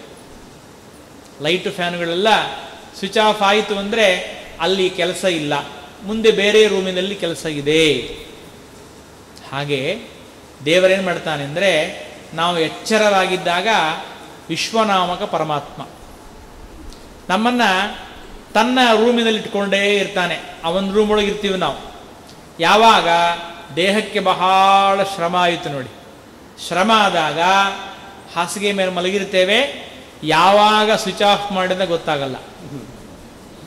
ಯಾವಾಗ ದೇವರು ನಮಗೆ ತನ್ನ ರೂಮಿನಿಂದ ಬಿಡಿಸಿಬಿಟ್ಟ ಗೊತ್ತಾಗಲ್ಲ. ಮೆಲ್ಲಗೆ ಸ್ವಿಚ್ ಆಫ್ ಆಗಿ ನಾವು ಆಗಲೇ ತೈಜಸ ನಾಮಕ ಪರಮಾತ್ಮನ ರೂಮಿಗೆ ಹೋಗ್ಬಿಟ್ಟಿರ್ತೀವಿ. ಸ್ವಪ್ನ ಬಿದ್ದೇ ಬಿಟ್ಟಿರುತ್ತೆ. ಸ್ವಪ್ನದಲ್ಲಿ ನಾನಾ ತರಹದ ಎಲ್ಲ ವಿಕಾರಗಳಾಗ್ತಾ ಇರುತ್ತೆ. ಯಾವಾಗ ತೈಜಸ ನಾಮಕ ಪರಮಾತ್ಮ ತಾನು ಸ್ವಿಚ್ ಆಫ್ ಮಾಡಿ ಪ್ರಾಜ್ಞನಾಮಕ ಪರಮಾತ್ಮನಿಗೆ ಕೊಟ್ಟು ಕಳಿಸ್ತಾನೆ ಆ ರೂಮಿಗೆ, ಅದು ಗೊತ್ತಾಗಲ್ಲ. ಗಾಢವಾದ ನಿದ್ರೆಯಲ್ಲಿರ್ತೇವೆ. ಬೆಳಿಗ್ಗೆ ಏಳಬೇಕಾದಾಗ ಆ ಪ್ರಾಜ್ಞನಾಮಕ ಪರಮಾತ್ಮ ಸ್ವಿಚ್ ಆಫ್ ಮಾಡಿಬಿಡ್ತಾನೆ ತನ್ನ ರೂಮನ್ನೆಲ್ಲ, ಲೈಟು ಫ್ಯಾನ್ ಆಫ್ ಮಾಡಿಬಿಟ್ಟ ಅಂದರೆ ಆವಾಗ ಎಚ್ಚರ ಆಯಿತು. ವಿಶ್ವನಾಮಕ ಪರಮಾತ್ಮ ನಮಗೆ ಮತ್ತೆ ಪ್ರೇರಣೆ ಮಾಡಿದ, ಎಬ್ಬಿಸಿದ. ಆ ವಿಶ್ವನಾಮಕ ಪರಮಾತ್ಮನಿಗೆ ನಾವು ಪ್ರಾರ್ಥನೆ ಮಾಡ್ಕೋಬೇಕು, ಸ್ವಾಮಿ ನಮ್ಮನ್ನ ನಿನ್ನ ರೂಮ್ ಒಳಗೆ ಬಹಳತ್ತಿಟ್ಕೋ, ಸ್ವಾಮಿ ನಮ್ಮನ್ನ ನಿನ್ನ ರೂಮ್ ಒಳಗೆ ಬಹಳತ್ತಿಟ್ಕೋ, ಹೊರತು ಬೇರೆ ಪ್ರಾಜ್ಞನ ಮನೆಗೆ ಬಹಳ ಕಳಿಸ್ಬೇಡ. ನೋಡಿ, ಅದಕ್ಕಾಗಿಯೇ ಹೇಳೋದೇನು ಅಂದರೆ, ದೊಡ್ಡ ದೊಡ್ಡ ಶಾಂತಿಯನ್ನು ಮಾಡಿಕೊಂಡಾಗ ಅಥವಾ ಯುಗಾದಿಯ ದಿವಸ ಬೆಳಿಗ್ಗೆ ಎದ್ದ ತಕ್ಷಣ ಕನ್ನಡಿಯಲ್ಲಿ ನಮ್ಮ ಮುಖ ನೋಡ್ಕೋಬೇಕು. ಕನ್ನಡಿಯಲ್ಲಿ ಸುದರ್ಪಣೇಚ ಸುಹೃದ, ಕನ್ನಡಿಯಲ್ಲಿ ಮುಖ ಯಾಕೆ ನೋಡ್ಕೋಬೇಕು? ಯಾರೋ ಕೇಳಿದರು, ಯಾಕಾಚಾರ್ಯ ಕನ್ನಡಿಯಲ್ಲಿ ಯಾಕೆ ಮುಖ ನೋಡ್ಕೋಬೇಕು? ನಮ್ಮ ಮುಖ ಅಷ್ಟು ಚೆನ್ನಾಗಿದೆ ಅಂತ ನೋಡ್ಕೋಬೇಕಾ? ನಮ್ಮ ಮುಖ ಅಷ್ಟು ಚೆನ್ನಾಗಿದೆ ಅಂತ ಕನ್ನಡಿಯಲ್ಲಿ ಮುಖ ನೋಡ್ಕೋಬೇಕಾ? ಹಾಗಿಲ್ಲ. ಅಲ್ಲಿ ಏನಾಗತ್ತೆ ಅಂದರೆ, ಈ ವಿಶ್ವನಾಮಕ ಪರಮಾತ್ಮ ನಮ್ಮೆಲ್ಲರ ಕಣ್ಣಿನಲ್ಲಿ ಇದ್ದಾನೆ. ಬಲಗಣ್ಣಿನಲ್ಲಿ ವಿಶ್ವನಾಮಕ ಪರಮಾತ್ಮ ಇದ್ದಾನೆ, ಕಂಠದಲ್ಲಿ ತೈಜಸ ನಾಮಕ ಪರಮಾತ್ಮ ಇದ್ದಾನೆ, ಉದರದಲ್ಲಿ ಪ್ರಾಜ್ಞನಾಮಕ ಪರಮಾತ್ಮ ಇದ್ದಾನೆ. ಈ ಕಣ್ಣಿನಲ್ಲಿ ಇರುವಂತಹ ವಿಶ್ವನಾಮಕ ಪರಮಾತ್ಮನ ದರ್ಶನ ಮಾಡ್ಕೋಬೇಕು. ನಾವು ದರ್ಶನ ಮಾಡ್ಕೋಬೇಕು ಅಂದರೆ ಹೆಂಗೆ ಮಾಡ್ಕೊಳ್ಳಿಕ್ಕಾಗತ್ತೆ? ನಮ್ಮ ಕಣ್ಣನ್ನು ನಮಗೆ ನೋಡ್ಲಿಕ್ಕಾಗೋದಿಲ್ಲ. ಹಾಗಾದ್ರೆ ನಮ್ಮ ಕಣ್ಣು ನಮಗೆ ಕಾಣಿಸ್ಬೇಕು ಅಂದರೆ ಕನ್ನಡಿಯೊಳಗೆ ನಮ್ಮ ಮುಖ ನೋಡಿಕೊಂಡ್ರೆ ಕನ್ನಡಿಯೊಳಗೆ ನಮ್ಮ ಕಣ್ಣು ಕಾಣಿಸುತ್ತೆ. ಆ ಕಣ್ಣಿನ ಒಳಗಡೆ ಇರುವಂತಹ ವಿಶ್ವನಾಮಕ ಪರಮಾತ್ಮನನ್ನು ನೋಡಿ ಅವನಿಗೆ ಪ್ರಾರ್ಥನೆ ಮಾಡ್ಕೋಬೇಕು. ಸ್ವಾಮಿ, ಬೆಳಗ್ಗೆ ಎದ್ದೀನಿ, ನೀ ಎಬ್ಸಿದ್ದಕ್ಕಾಗಿ ಎದ್ದೀನಿ, ನೀನೇ ನನಗೆ ಆ ಜಾಗೃತ ಅವಸ್ಥೆಯನ್ನು ಪ್ರೇರಣೆ ಮಾಡಿದವ, ನಿನ್ನ ಅನುಗ್ರಹದಿಂದ ನಾನು ಎದ್ದೀನಿ, ಇನ್ನು ಮೇಲೆ ನಿನ್ನ ದರ್ಶನ ಈಗ ಮಾಡ್ಕೋತಾ ಇದ್ದೀನಿ, ಇನ್ನು ಮೇಲೆ ರಾತ್ರಿ ಮಲಗೋ ತನಕ ನನ್ನನ್ನು ಮತ್ತೆ ಮಲಗಿಸ್ಬೇಡ, ನೀನೇ ಎಚ್ಚರವಾಗಿ ಇರಿಸುವಂತ ಆ ವಿಶ್ವನಾಮಕ ಪರಮಾತ್ಮನಿಗೆ ಪ್ರಾರ್ಥನೆ ಮಾಡಿಕೊಳ್ಳೋದಕ್ಕಾಗಿ ನಮ್ಮ ಮುಖವನ್ನು ಕನ್ನಡಿಯಲ್ಲಿ ನೋಡ್ಕೊಳ್ಳೋದು. ಅದಕ್ಕಾಗಿ ತಿಳಿಬೇಕಾದ ವಿಚಾರವೇನು ಅಂದರೆ, ನಿಮ್ಮೆಲ್ಲರ ಆ ಏನೊಂದು ಮಲಗುವ ಕೋಣೆ ಇದೆ, ಆ ಮಲಗುವ ಕೋಣೆಗೆ ಅನಂತಾಸನ ಅಂತ ಹೆಸರಿಡಿ. ಅನಂತಾಸನ ಅಂತ ಹೆಸರಿಡಬೇಕೇ ಹೊರತು ಅದಕ್ಕೆ ಬೆಡ್ರೂಮ್ ಅಂತ ಕರಿಬೇಡಿ. ಅಡಿಗೆ ಮನೆಗೆ ಉಡುಪಿ ಅಂತ ಕರೀರಿ. ಉಡುಪಿ ಒಳಗೆ ಇಕ್ಕಳ ಇಟ್ಟಿನ ತಗೊಂಬ ಅಂತ ಹೇಳಿ. ಅಡಿಗೆ ಮನೆಗೆ ಉಡುಪಿ ಅಂತ ಹೆಸರಿಟ್ರೆ ನೀವು ಮಾಡುವ ಅಡಿಗೆ ಸ್ವಲ್ಪ ರುಚಿ ಆಗುತ್ತೆ. ಆದ್ದರಿಂದ ಒಂದು ಬೆಡ್ರೂಮಿಗೆ ಶ್ವೇತದ್ವೀಪ, ಇನ್ನೊಂದು ಬೆಡ್ರೂಮಿಗೆ ವೈಕುಂಠ, ಇನ್ನೊಂದು ಬೆಡ್ರೂಮಿಗೆ ಅನಂತಾಸನ ಅಂತ ಇಟ್ರಿ. ಯಾರಾದರೂ ಕೇಳಿ, ನಿಮ್ಮಪ್ಪ ಎಲ್ಲಿದ್ದಾನೆ? ವೈಕುಂಠದಲ್ಲಿದ್ದಾನೆ ಅಂತ. ನಿಮ್ಮಪ್ಪ ಎಲ್ಲಿದ್ದಾನೆ? ವೈಕುಂಠದಲ್ಲಿದ್ದಾನೆ ಅಂತ ಹೇಳ್ರಿ, ಏನು ತಪ್ಪಿಲ್ಲ. ವೈಕುಂಠ ಅಂದರೆ ಒಂದು ಬೆಡ್ರೂಮೇ ಒಂದು ವೈಕುಂಠ. ಹಾಗೆ ಏನು ಹೇಳಲಿಕ್ಕೆ ಬಂದೆ ಅಂದರೆ, ಆ ನಿಮ್ಮ ಮಲಗುವ ಕೋಣೆಯಲ್ಲಿ ದೇವರ ಗಜೇಂದ್ರ ಮೋಕ್ಷದ ಫೋಟೋ ಹಾಕೋಬೇಕು. ಆ ಗಜೇಂದ್ರ ಮೋಕ್ಷವನ್ನು ಮಾಡಿದ ದೇವರ ಚಿತ್ರವನ್ನು ಬೆಳಗ್ಗೆ ಎದ್ದ ತಕ್ಷಣ ನೋಡಬೇಕು. ಯಾಕೆ ಅಂದರೆ ದುಸ್ವಪ್ನ ದ್ವಿಪಪತ್ತಯೇ, ನಮಗೇನೋ ದುಸ್ವಪ್ನ ಬಂದಿತ್ತು ಅಂದರೆ ಆ ದುಸ್ವಪ್ನವನ್ನು ಪರಿಹಾರ ಮಾಡಿಕೊಳ್ಳೋದಕ್ಕೋಸ್ಕರವಾಗಿ ಪ್ರತಿನಿತ್ಯ ಎದ್ದ ತಕ್ಷಣ ಗಜೇಂದ್ರ ಮೋಕ್ಷ ಸ್ಮರಣೆ ಮಾಡಬೇಕು. ದೇವರ ಪಟವನ್ನು, ದೇವರ ಚಿತ್ರವನ್ನು, ಗುರುಗಳ ಚಿತ್ರವನ್ನು ಅಥವಾ ಪಕ್ಕದಲ್ಲಿ ಮಲಗುವಾಗ ಭಾಗವತ ಪುಸ್ತಕ ಇಟ್ಟುಕೊಂಡು ಎದ್ದೇಳಬೇಕು. ಎದ್ದು ಆ ದೇವರ ದರ್ಶನ ಮಾಡ್ಕೋಬೇಕು. ಜೊತೆಗೆ ನಮ್ಮ ಮುಖವನ್ನು ಕನ್ನಡಿಯಲ್ಲಿ ನೋಡ್ಕೋಬೇಕು. ಕನ್ನಡಿಯಲ್ಲಿ ಯಾಕೆ ನೋಡ್ಕೋಬೇಕು ಅಂತ ನಾನು ಕಾರಣ ಕೊಟ್ಟೆ. ಹಾಗಾಗಿ ಇದನ್ನು ನಾವು ರೂಢಿಯಲ್ಲಿ ತಂದ್ಕೋಬೇಕು.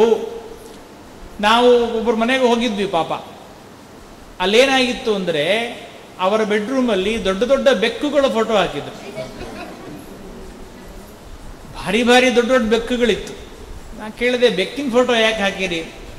ಇಲ್ಲ, ನಮ್ಮ ಮಗಳಿಗೆ ಬೆಕ್ಕು ಅಂದ್ರೆ ತುಂಬ ಇಷ್ಟ, ಅದಕ್ಕಾಗಿ ಬೆಕ್ಕಿನ ಫೋಟೋ ಹಾಕಿದ್ದೀವಿ ಅಂದರು. ಹೇಳಿದೆ, ಬೆಕ್ಕು ಸರ್ವಥಾ ಅದು ಮನೆಯಲ್ಲಿ ಸಾಕಬೇಕು, ಕೆಲವರು ಸಾಕ್ತಾರೆ ಇಲ್ಲನ್ನಲ್ಲ, ಆದರೆ ಎದ್ದ ತಕ್ಷಣ ಬೆಕ್ಕಿನ ಫೋಟೋ ನೋಡಬೇಡ್ರಿ. ಎದ್ದ ತಕ್ಷಣ ಬೆಕ್ಕಿನ ಫೋಟೋ, ಎದ್ದ ತಕ್ಷಣ ನಾಯಿ ಫೋಟೋ, ನಾಯಿ ನಂಗೆ ತುಂಬ ಇಷ್ಟ ಅಂತ ಹೇಳಿ ನಾಯಿ ಫೋಟೋ ನೋಡಬೇಡ್ರಿ. ಬೆಕ್ಕು ಅದು ಒಂದು ರೀತಿಯಾದ ಪಾಪ ಮಾಡಿದ್ದಕ್ಕಾಗಿ ಆ ಯೋನಿ ಬಂದಿದೆ. ನಾವು ಪುರಾಣದಲ್ಲಿ ಕೇಳ್ತೇವೆ, ಯಾರು ಈ ಉಗುರುಗಳನ್ನು ತುಂಬ ಜಾಸ್ತಿ ಬೆಳೆಸ್ತಾರೆ, ತುಂಬ ಉಗುರುಗಳನ್ನು ಜಾಸ್ತಿ ಬೆಳೆಸಿದವರಿಗೆ ಬೆಕ್ಕಿನ ಜನ್ಮ ಬರುತ್ತಂತೆ. ಅದಕ್ಕಾಗಿ ಪಾಪ ಕೆಲವರೆಲ್ಲ ತುಂಬ ಫ್ಯಾಷನ್ಗೋಸ್ಕರವಾಗಿ ಒಂದೇ ಒಂದು ಇದರ ಬೆರಳಿನ ಆ ಉಗುರನ್ನು ದೊಡ್ಡದಾಗಿ ಬೆಳೆಸಿರ್ತಾರೆ. ಪಾಪ ಬೆಳೆಸಿ ಆಮೇಲೆ ಅದನ್ನೊಂದೇ ಇದನ್ನು ಮಾಡ್ತಿರ್ತಾರೆ. ಹಾಗೆಲ್ಲ ಮಾಡೋದಲ್ಲ, ಅದು ಅಶಾಸ್ತ್ರೀಯ. ಆ ರೀತಿಯಾಗಿ ತುಂಬ ಜೋರಾಗಿ ಉಗುರು ಬೆಳೆಸಿದರೆ ಮುಂದಿನ ಜನ್ಮದಲ್ಲಿ ಬೆಕ್ಕಾಗಿ ಹುಡ್ತಾರಂತೆ. ಅದಕ್ಕಾಗಿ ಪಾಪ ಶೂರ್ಪಣಖ ಇದ್ಲಲ್ಲ, ಅವಳ ಬೆರಳು ಒಂದೊಂದು ಮೊರ ಇದ್ದಂಗಿತ್ತು. ಮೊರ ಇದ್ದಂಗೆ ಇದ್ದಿದ್ದಕ್ಕಾಗಿ ಅವಳಿಗೆ ಯಾರೂ ಮೊರದ ಭಾಗನ ಕೊಡಲಿಲ್ಲ. ಯಾಕೆಂದರೆ ನಖನೇ ಶೂರ್ಪ ಇದ್ದಂಗಿದೆ, ಅವಳ ಆ ಉಗುರೇ ಒಂದು ಮರ ಇದ್ದಂಗಿತ್ತು ಅಂತ. ಅದಕ್ಕೆ ಆ ಥರ ಎಲ್ಲ ಬೆಕ್ಕಿನ ಚಿತ್ರವನ್ನು ಎದ್ದ ತಕ್ಷಣ ನೋಡೋದು ಬೇಡ. ಬೆಳಿಗ್ಗೆ ಎದ್ದ ತಕ್ಷಣ ದೇವರ ಪಟವನ್ನು, ದೇವರ ಚಿತ್ರವನ್ನು ನೋಡಬೇಕು. ಆ ರೀತಿಯಾಗಿ ನಮ್ಮ ದೇಹದಲ್ಲಿ ಯಾವ್ಯಾವ ಪರಮಾತ್ಮ ಇದ್ದಾನೆ ಅನ್ನೋದನ್ನು ವಿಶೇಷವಾಗಿ ತಿಳ್ಕೋಬೇಕು ಅಂತ ಹೇಳ್ತಾರೆ. ಈ ರೀತಿಯಾಗಿ ದೇಹದಲ್ಲಿ ಇರತಕ್ಕಂತಹ ಪರಮಾತ್ಮನ ರೂಪಗಳ ಚಿಂತನೆಯನ್ನು ಯಾರು ಮಾಡ್ತಾರೆ ನೋಡಿ, ದೇಹದಲ್ಲಿರುವ ಪರಮಾತ್ಮನ ಚಿಂತನೆಯನ್ನು ಯಾರು ಮಾಡ್ತಾರೆ ಅವರಿಗೇನು ಫಲ, ಎಷ್ಟು ಫಲ ಇದೆ ಅವರಿಗೆ ನೋಡಿ. ತನು ವಿಶಿಷ್ಟದೀಪ ನಾರಾಯಣನು ಕಟಿಪಾದಾಂತ ಸಂಕರ್ಷಣನು ಶಿರಜಗನಾಂತವಾಗಿಹ ವಾಸುದೇವಾಖ್ಯ ಅನಿಮಿಶೇಷ ನಿರುದ್ಧ ಪ್ರದ್ಯುಮ್ನನು ಎಡದಿ ಬಲಭಾಗದಲ್ಲಿ ಚಿಂತನೆಯ ಮಾಳ್ಪರಿಗುಂಟೆ ಮೈಲಿಗೆ ವಿಧಿ ನಿಷೇಧಗಳು. ನೋಡಿ ಹೇಳ್ತಾರೆ, ನಮ್ಮ ದೇಹದಲ್ಲಿ ಪರಮಾತ್ಮ ಪೂರ್ಣವಾಗಿ ನಾರಾಯಣ ರೂಪಿಯಾದ ಪರಮಾತ್ಮ ಇದ್ದಾನೆ. ಪಾದದಿಂದ ಕಟಿಯವರೆಗೆ ಸಂಕರ್ಷಣ ರೂಪಿಯಾದ ಪರಮಾತ್ಮ ಇದ್ದಾನೆ.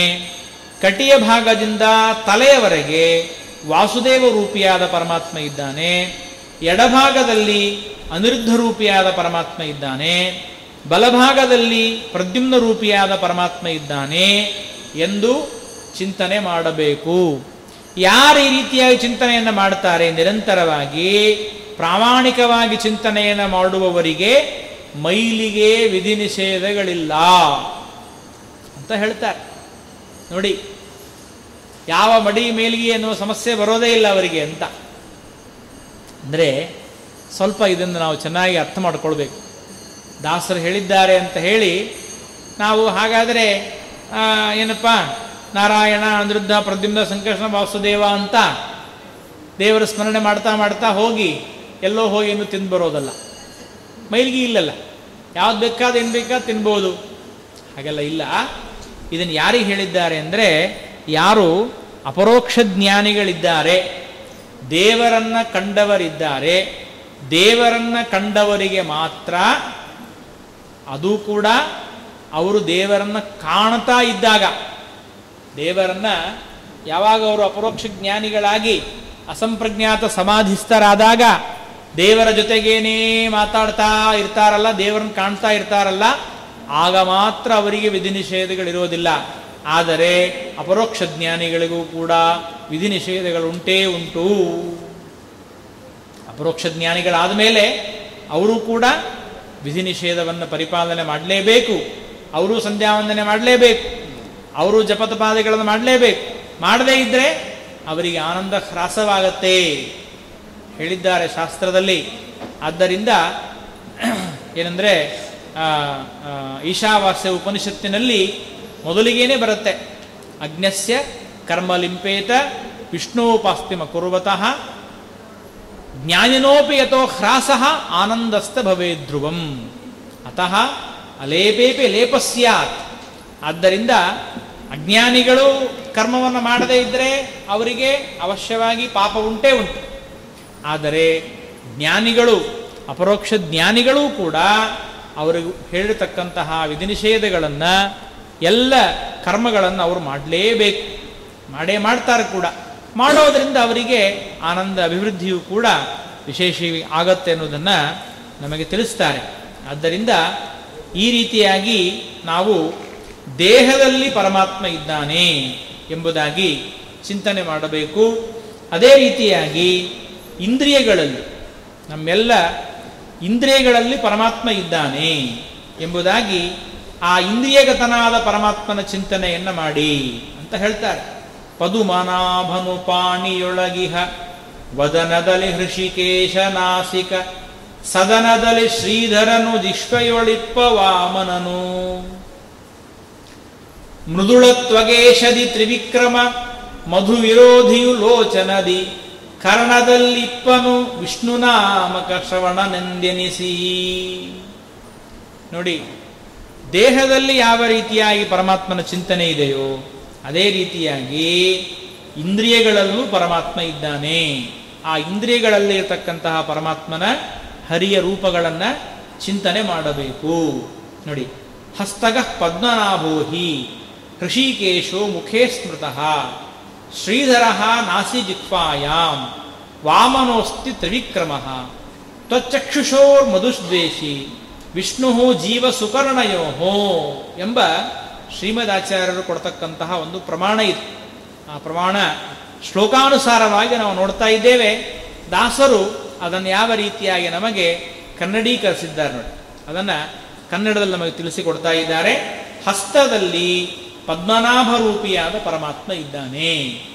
ಪದ್ಮನಾಭನು ಪಾಣಿಯೊಳಗಿಹ, ಬಾಯಿಯಲ್ಲಿ ಹೃಷಿಕೇಶ ನಾಮಕ ಪರಮಾತ್ಮ ಇದ್ದಾನೆ. ವದನದಲ್ಲಿ ಹೃಷಿಕೇಶ, ನಾಸಿಕ ಸದನದಲ್ಲಿ ಮೂಗಿನ ಹೊರಳೆಯಲ್ಲಿ ಶ್ರೀಧರ ನಾಮಕ ಪರಮಾತ್ಮ ಇದ್ದಾನೆ. ನಾಲಿಗೆಯಲ್ಲಿ ವಾಮನ ರೂಪಿಯಾದ ಪರಮಾತ್ಮ ಇದ್ದಾನೆ. ಮೃದುವಾದ ಚರ್ಮದಲ್ಲಿ ತ್ರಿವಿಕ್ರಮ ರೂಪಿಯಾದ ಪರಮಾತ್ಮ ಇದ್ದಾನೆ. ಕಣ್ಣಿನಲ್ಲಿ ಮಧುಸೂದನ ರೂಪಿಯಾದ ಪರಮಾತ್ಮ ಇದ್ದಾನೆ. ಕಿವಿಯಲ್ಲಿ ಶ್ರವಣ ನಾಮಕ ವಿಷ್ಣು ಇದ್ದಾನೆ ಎಂಬುದಾಗಿ ಚಿಂತನೆ ಮಾಡಿ. ಅದಕ್ಕೆ ಇದರ ಮೇಲೆ ಒಂದು ಸಣ್ಣದಾದ ಅನುಸಂಧಾನ ನನಗೆ ತೋಚಿದ್ದೆಂದು ನಾನು ಹೇಳ್ತೇನೆ. ಏನು ಅಂದರೆ, ಪದ್ಮನಾಭನು ಪಾಣಿಯೊಳಗೆ, ಕೈಯಲ್ಲಿ ಪರಮಾತ್ಮ ಪದ್ಮನಾಭ ಇದ್ದಾನಲ್ಲ, ನೀವೆಲ್ಲ ಕೈಗೆ ಬಳೆಯನ್ನು ಹಾಕ್ಕೊಳ್ಳುವಾಗ ಇದು ನನ್ನ ಕೈಗೆ ಬಳೆ ಹಾಕೋತಾ ಇದ್ದೀನಿ ಅಂತ ತಿಳ್ಕೊಳ್ಬೇಡ್ರಿ. ಕೈಯೊಳಗಿರುವ ಪದ್ಮನಾಭನಿಗೆ ಇದು ಅಲಂಕಾರ ಅಂತ ತಿಳ್ಕೊಂಡಾಗ ಅದು ಪದ್ಮನಾಭನನ್ನು ದೇವರನ್ನು ಅಲ್ಲಿ ಚಿಂತನೆ ಮಾಡಿದಾಗತ್ತೆ. ಪುರುಷರು ಕೈಗೆ ಹಾಕ್ಕೊಳ್ಬೇಕಾದ್ರೆ, ಬ್ರಾಸ್ಲೆಟ್ ಹಾಕ್ಕೋಬೇಕಾದ್ರೆ ಪದ್ಮನಾಭ ರೂಪಿಯಾದ ಪರಮಾತ್ಮ ಇದ್ದಾನೆ ಎಂಬುದಾಗಿ ಚಿಂತನೆಯನ್ನು ಮಾಡಬಹುದು. ಅದೇ ರೀತಿಯಾಗಿ ಬಾಯಿಯಲ್ಲಿ ಹೃಷಿಕೇಶ, ನಮ್ಮ ನಾಲಿಗೆಯಲ್ಲಿ ಹೃಷಿಕೇಶನ ಚಿಂತನೆ ಮಾಡಬೇಕು. ಮೂಗಿನಲ್ಲಿ ಮೂಗುತಿಯನ್ನು ಹಾಕ್ಕೊಳ್ಳುವಾಗ ಶ್ರೀಧರ ನಾಮಕನಾದ ಪರಮಾತ್ಮ. ಅದೇ ರೀತಿಯಾಗಿ ಮೃದುವಾದ ಚರ್ಮದಲ್ಲಿ ತ್ರಿವಿಕ್ರಮ, ಇದಕ್ಕೆ ನಾನಾ ವಿಧವಾದ ಗಂಧಲೇಪನವನ್ನು ಮಾಡ್ತಾ ಇರ್ತಾರಲ್ಲ ಚರ್ಮಕ್ಕೆ, ಅದಕ್ಕೆ ಬೇಕಾಗಿರುವಂತಹ ಮೃದುವಾದ ಚರ್ಮಕ್ಕೆ ಬೇಕಾಗುವಂತಹ ಲೇಪನವನ್ನು ಮಾಡುವಾಗ ಆ ದೇವರ ಚಿಂತನೆಯನ್ನು ಮಾಡಬೇಕು. ಚರ್ಮದಲ್ಲಿ ತ್ರಿವಿಕ್ರಮ, ಕಣ್ಣಿನಲ್ಲಿ ಮಧುಸೂದನ, ಕಣ್ಣಿಗೆ ಕಾಡಿಗೆಯನ್ನು ಹಚ್ಚಿಕೊಳ್ಳುವಾಗ ಆ ಮಧುಸೂದನ ರೂಪಿಯಾದ ಪರಮಾತ್ಮನಿಗೆ ಇದು ಒಂದು ಅಲಂಕಾರ ಎಂಬುದಾಗಿ ತಿಳಿದುಕೊಳ್ಳಿ. ಕಿವಿಗೆ ಹಾಕ್ಕೊಳ್ಳುವಂತಹ ಆಭರಣಗಳಿದೆ, ಅದನ್ನು ಹಾಕ್ಕೊಳ್ಳುವಾಗ ಅಲ್ಲಿ ವಿಷ್ಣು ಪರಮಾತ್ಮ ಇದ್ದಾನೆ ಎಂಬುದಾಗಿ ಚಿಂತನೆ ಮಾಡಿ. ಈ ಚಿಂತನೆಯನ್ನ ಕೇವಲ ದಾಸರು ಹೇಳ್ತಾ ಇಲ್ಲ, ಲಕ್ಷ್ಮೀದೇವಿ ಚಿಂತನೆ ಮಾಡ್ತಾಳೆ. ಲಕ್ಷ್ಮೀದೇವಿ ಚಿಂತನೆ ಮಾಡ್ತಾಳೆ. ದಾಸರು ಒಂದು ಹಾಡಿನಲ್ಲಿ ಹೇಳಿದ್ದಾರೆ, ಏನಂದ್ರೆ ಪರಮಾತ್ಮನ ನಾಮಗಳನ್ನು ಹೇಳ್ತಾ ಲಕ್ಷ್ಮೀದೇವಿ ಅಲಂಕಾರ ಮಾಡಿಕೊಂಡ್ಲು, ಅಲಂಕರಿಸಿದಳು ರಮೆಯು. ಯಾವ ಹಾಡದು? ಅಲಂಕರಿಸಿದಳು ಮಹಾಲಕ್ಷ್ಮಿ. ಆ ಹಾಡಿನಲ್ಲಿ ಪ್ರದ್ಯುಮ್ನ ನಿನ್ನ ನಾಮ ಮೂಗುತಿಯಾಯಿತು ಹೇಳಿದ್ದಾರೆ ದಾಸರು. ಹಾಗಾಗಿ ಅದನ್ನ ಲಕ್ಷ್ಮೀದೇವಿಯೇ ಚಿಂತನೆ ಮಾಡ್ತಾ ಇರಬೇಕಾದಾಗ ನಾವ್ಯಾಕೆ ಅದನ್ನು ಚಿಂತನೆ ಮಾಡಬಾರದು? ಅವಶ್ಯವಾಗಿ ಮಾಡಬಹುದು. ಅಂತಹ ಇಂದ್ರಿಯಗಳಲ್ಲಿ ಪರಮಾತ್ಮ ಇದ್ದಾನೆ ಎಂಬುದಾಗಿ ನಾವು ತಿಳಿದುಕೊಳ್ಳಬೇಕು. ಮತ್ತು ಅದೇ ರೀತಿಯಾಗಿ ಅವ್ಯಕ್ತಾದಿ ತತ್ವಗಳು ಪ್ರಧಾನವಾದ ತತ್ವಗಳೇನಿದೆ ಅವ್ಯಕ್ತಾದಿ ತತ್ವಗಳಲ್ಲಿಯೂ ಕೂಡ ಪರಮಾತ್ಮ ಇದ್ದಾನೆ. ನೋಡಿ, ಮನದಲಿಹ ಗೋವಿಂದ ಮಾಧವ ಧನಪಸಕ ತತ್ವದಲ್ಲಿ, ನಾರಾಯಣ ಮಹತ್ತತ್ವದಲ್ಲಿ, ಅವ್ಯಕ್ತದಲ್ಲಿ ಕೇಶವನು, ಇನಿತು ರೂಪವ ದೇಹದೊಳು ಚಿಂತನೆಯಗೈವ ಮಹಾತ್ಮರಿರೆಯೊಳು, ಮನುಜರವರಲ್ಲ ಅಮರರೇ ಸರಿ ಹರಿಕೃಪಾಬಲದಿ. ನೋಡಿ ಎಷ್ಟು ಅನುಗ್ರಹ ಮಾಡ್ತಾರೆ ದಾಸರು. ಹೇಳ್ತಾರೆ, ಮನದಲಿಹ ಗೋವಿಂದ, ಮನಸ್ಸಿನಲ್ಲಿ ಮನಸ್ತತ್ವದಲ್ಲಿ ಯಾರಿದ್ದಾರೆ? ಗೋವಿಂದ ನಾಮಕ ಪರಮಾತ್ಮ ಇದ್ದಾನೆ. ಅದೇ ರೀತಿಯಾಗಿ ಶಿವತತ್ವವಾದ ಅಹಂಕಾರ ತತ್ವದಲ್ಲಿ ಧನಪಸಖ ಕುಬೇರನ ಗೆಳೆಯನಾದ ರುದ್ರದೇವರು, ಅವರ ತತ್ವದಲ್ಲಿ ಅಹಂಕಾರ ತತ್ವದಲ್ಲಿ ಮಾಧವ ರೂಪಿಯಾದ ಪರಮಾತ್ಮ ಇದ್ದಾನೆ. ಅದೇ ರೀತಿಯಾಗಿ ಬ್ರಹ್ಮದೇವರಿಂದ ಅಭಿಮನ್ಯಮಾನವಾದ ಮಹತ್ತತ್ವದಲ್ಲಿ ನಾರಾಯಣ ರೂಪಿಯಾದ ಪರಮಾತ್ಮ ಇದ್ದಾನೆ. ಲಕ್ಷ್ಮೀದೇವಿಯಿಂದ ನಿಯಮ್ಯವಾದ ಅವ್ಯಕ್ತ ತತ್ವದಲ್ಲಿ ಕೇಶವ ರೂಪಿಯಾದ ಪರಮಾತ್ಮ ಇದ್ದಾನೆ. ಇಷ್ಟೆಲ್ಲ ರೂಪಗಳನ್ನು ದೇಹದಲ್ಲಿ ಯಾರು ಚಿಂತನೆಯನ್ನು ಮಾಡ್ತಾರೆ, ಆ ಚಿಂತನೆಯನ್ನು ಮಾಡುವವರಿಗೆ ಅವರೆಲ್ಲ ಏನು ಅಂದರೆ ಇಳೆಯಳು ಮಹಾತ್ಮರು, ಮನುಜರಲ್ಲ. ಈ ರೀತಿಯಾಗಿ ಚಿಂತನೆ ಮಾಡುವವರಿಗೆ ನೀವು ಮನುಷ್ಯರೇ ಅಲ್ಲ, ಇವರೆಲ್ಲ ಅಮರರೇ ಸರಿ ಅಂತ. ನೋಡಿ, ನಿಮಗೆಲ್ಲ ದೇವತೆಗಳೇ ಅಂತೆ ಕರಿಬೇಕು ನಾವು ನಿಮ್ಮನ್ನು. ಈ ರೀತಿಯಾಗಿ ಚಿಂತನೆ ಮಾಡ್ರಿ, ದೇವರ ಆ ರೂಪಗಳನ್ನು ಚಿಂತನೆ ಮಾಡ್ರಿ ವಿಶೇಷವಾಗಿ ಅಂತ ಹೇಳ್ತಾರೆ. ಆದ್ದರಿಂದ ನೋಡಿ, ಇನಿತು ರೂಪವ ದೇಹದೊಳು ಚಿಂತನೆಯ ಗೈವ ಮಹಾತ್ಮರು ಇಳೆಯಳು ಮನುಜರವರಲ್ಲ ಅಮರರೇ ಸರಿ ಹರಿಕೃಪಾಬಲದಿ. ಪರಮಾತ್ಮನ ಕೃಪಾಬಲದಿಂದ, ಕೃಪೆಯಿಂದ ಅವರೆಲ್ಲರೂ ಕೂಡ ದೇವತೆಗಳಾಗ್ತಾರೆ. ಅಂದರೆ ಅಷ್ಟು ದೇವತೆಗಳೇ ಅಂತ ಅವ್ರನ್ನ ಕರಿಬೇಕು ಅಂತ ಅಭಿಪ್ರಾಯವೇ ಹೊರತು ಮನುಷ್ಯರೇ ದೇವತೆಗಳಾಗ್ತಾರೆ ಅಂತಲ್ಲ.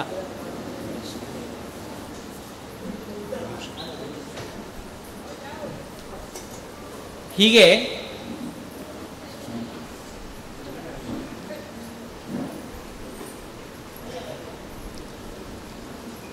ಈ ರೀತಿಯಾಗಿ ಮನಸ್ಸಿನಲ್ಲಿ ನಾವು ಯಾವ ಭಗವಂತ ಇದ್ದಾನೆ ಅಂತ ಚಿಂತನೆ ಮಾಡಬೇಕು ಅಂದರೆ ಆ ಮನಸ್ತತ್ವದಲ್ಲಿ ಗೋವಿಂದ ನಾಮಕ ಪರಮಾತ್ಮ ಇದ್ದಾನೆ ಎಂಬುದಾಗಿ ಚಿಂತನೆ ಮಾಡಬೇಕಂತೆ.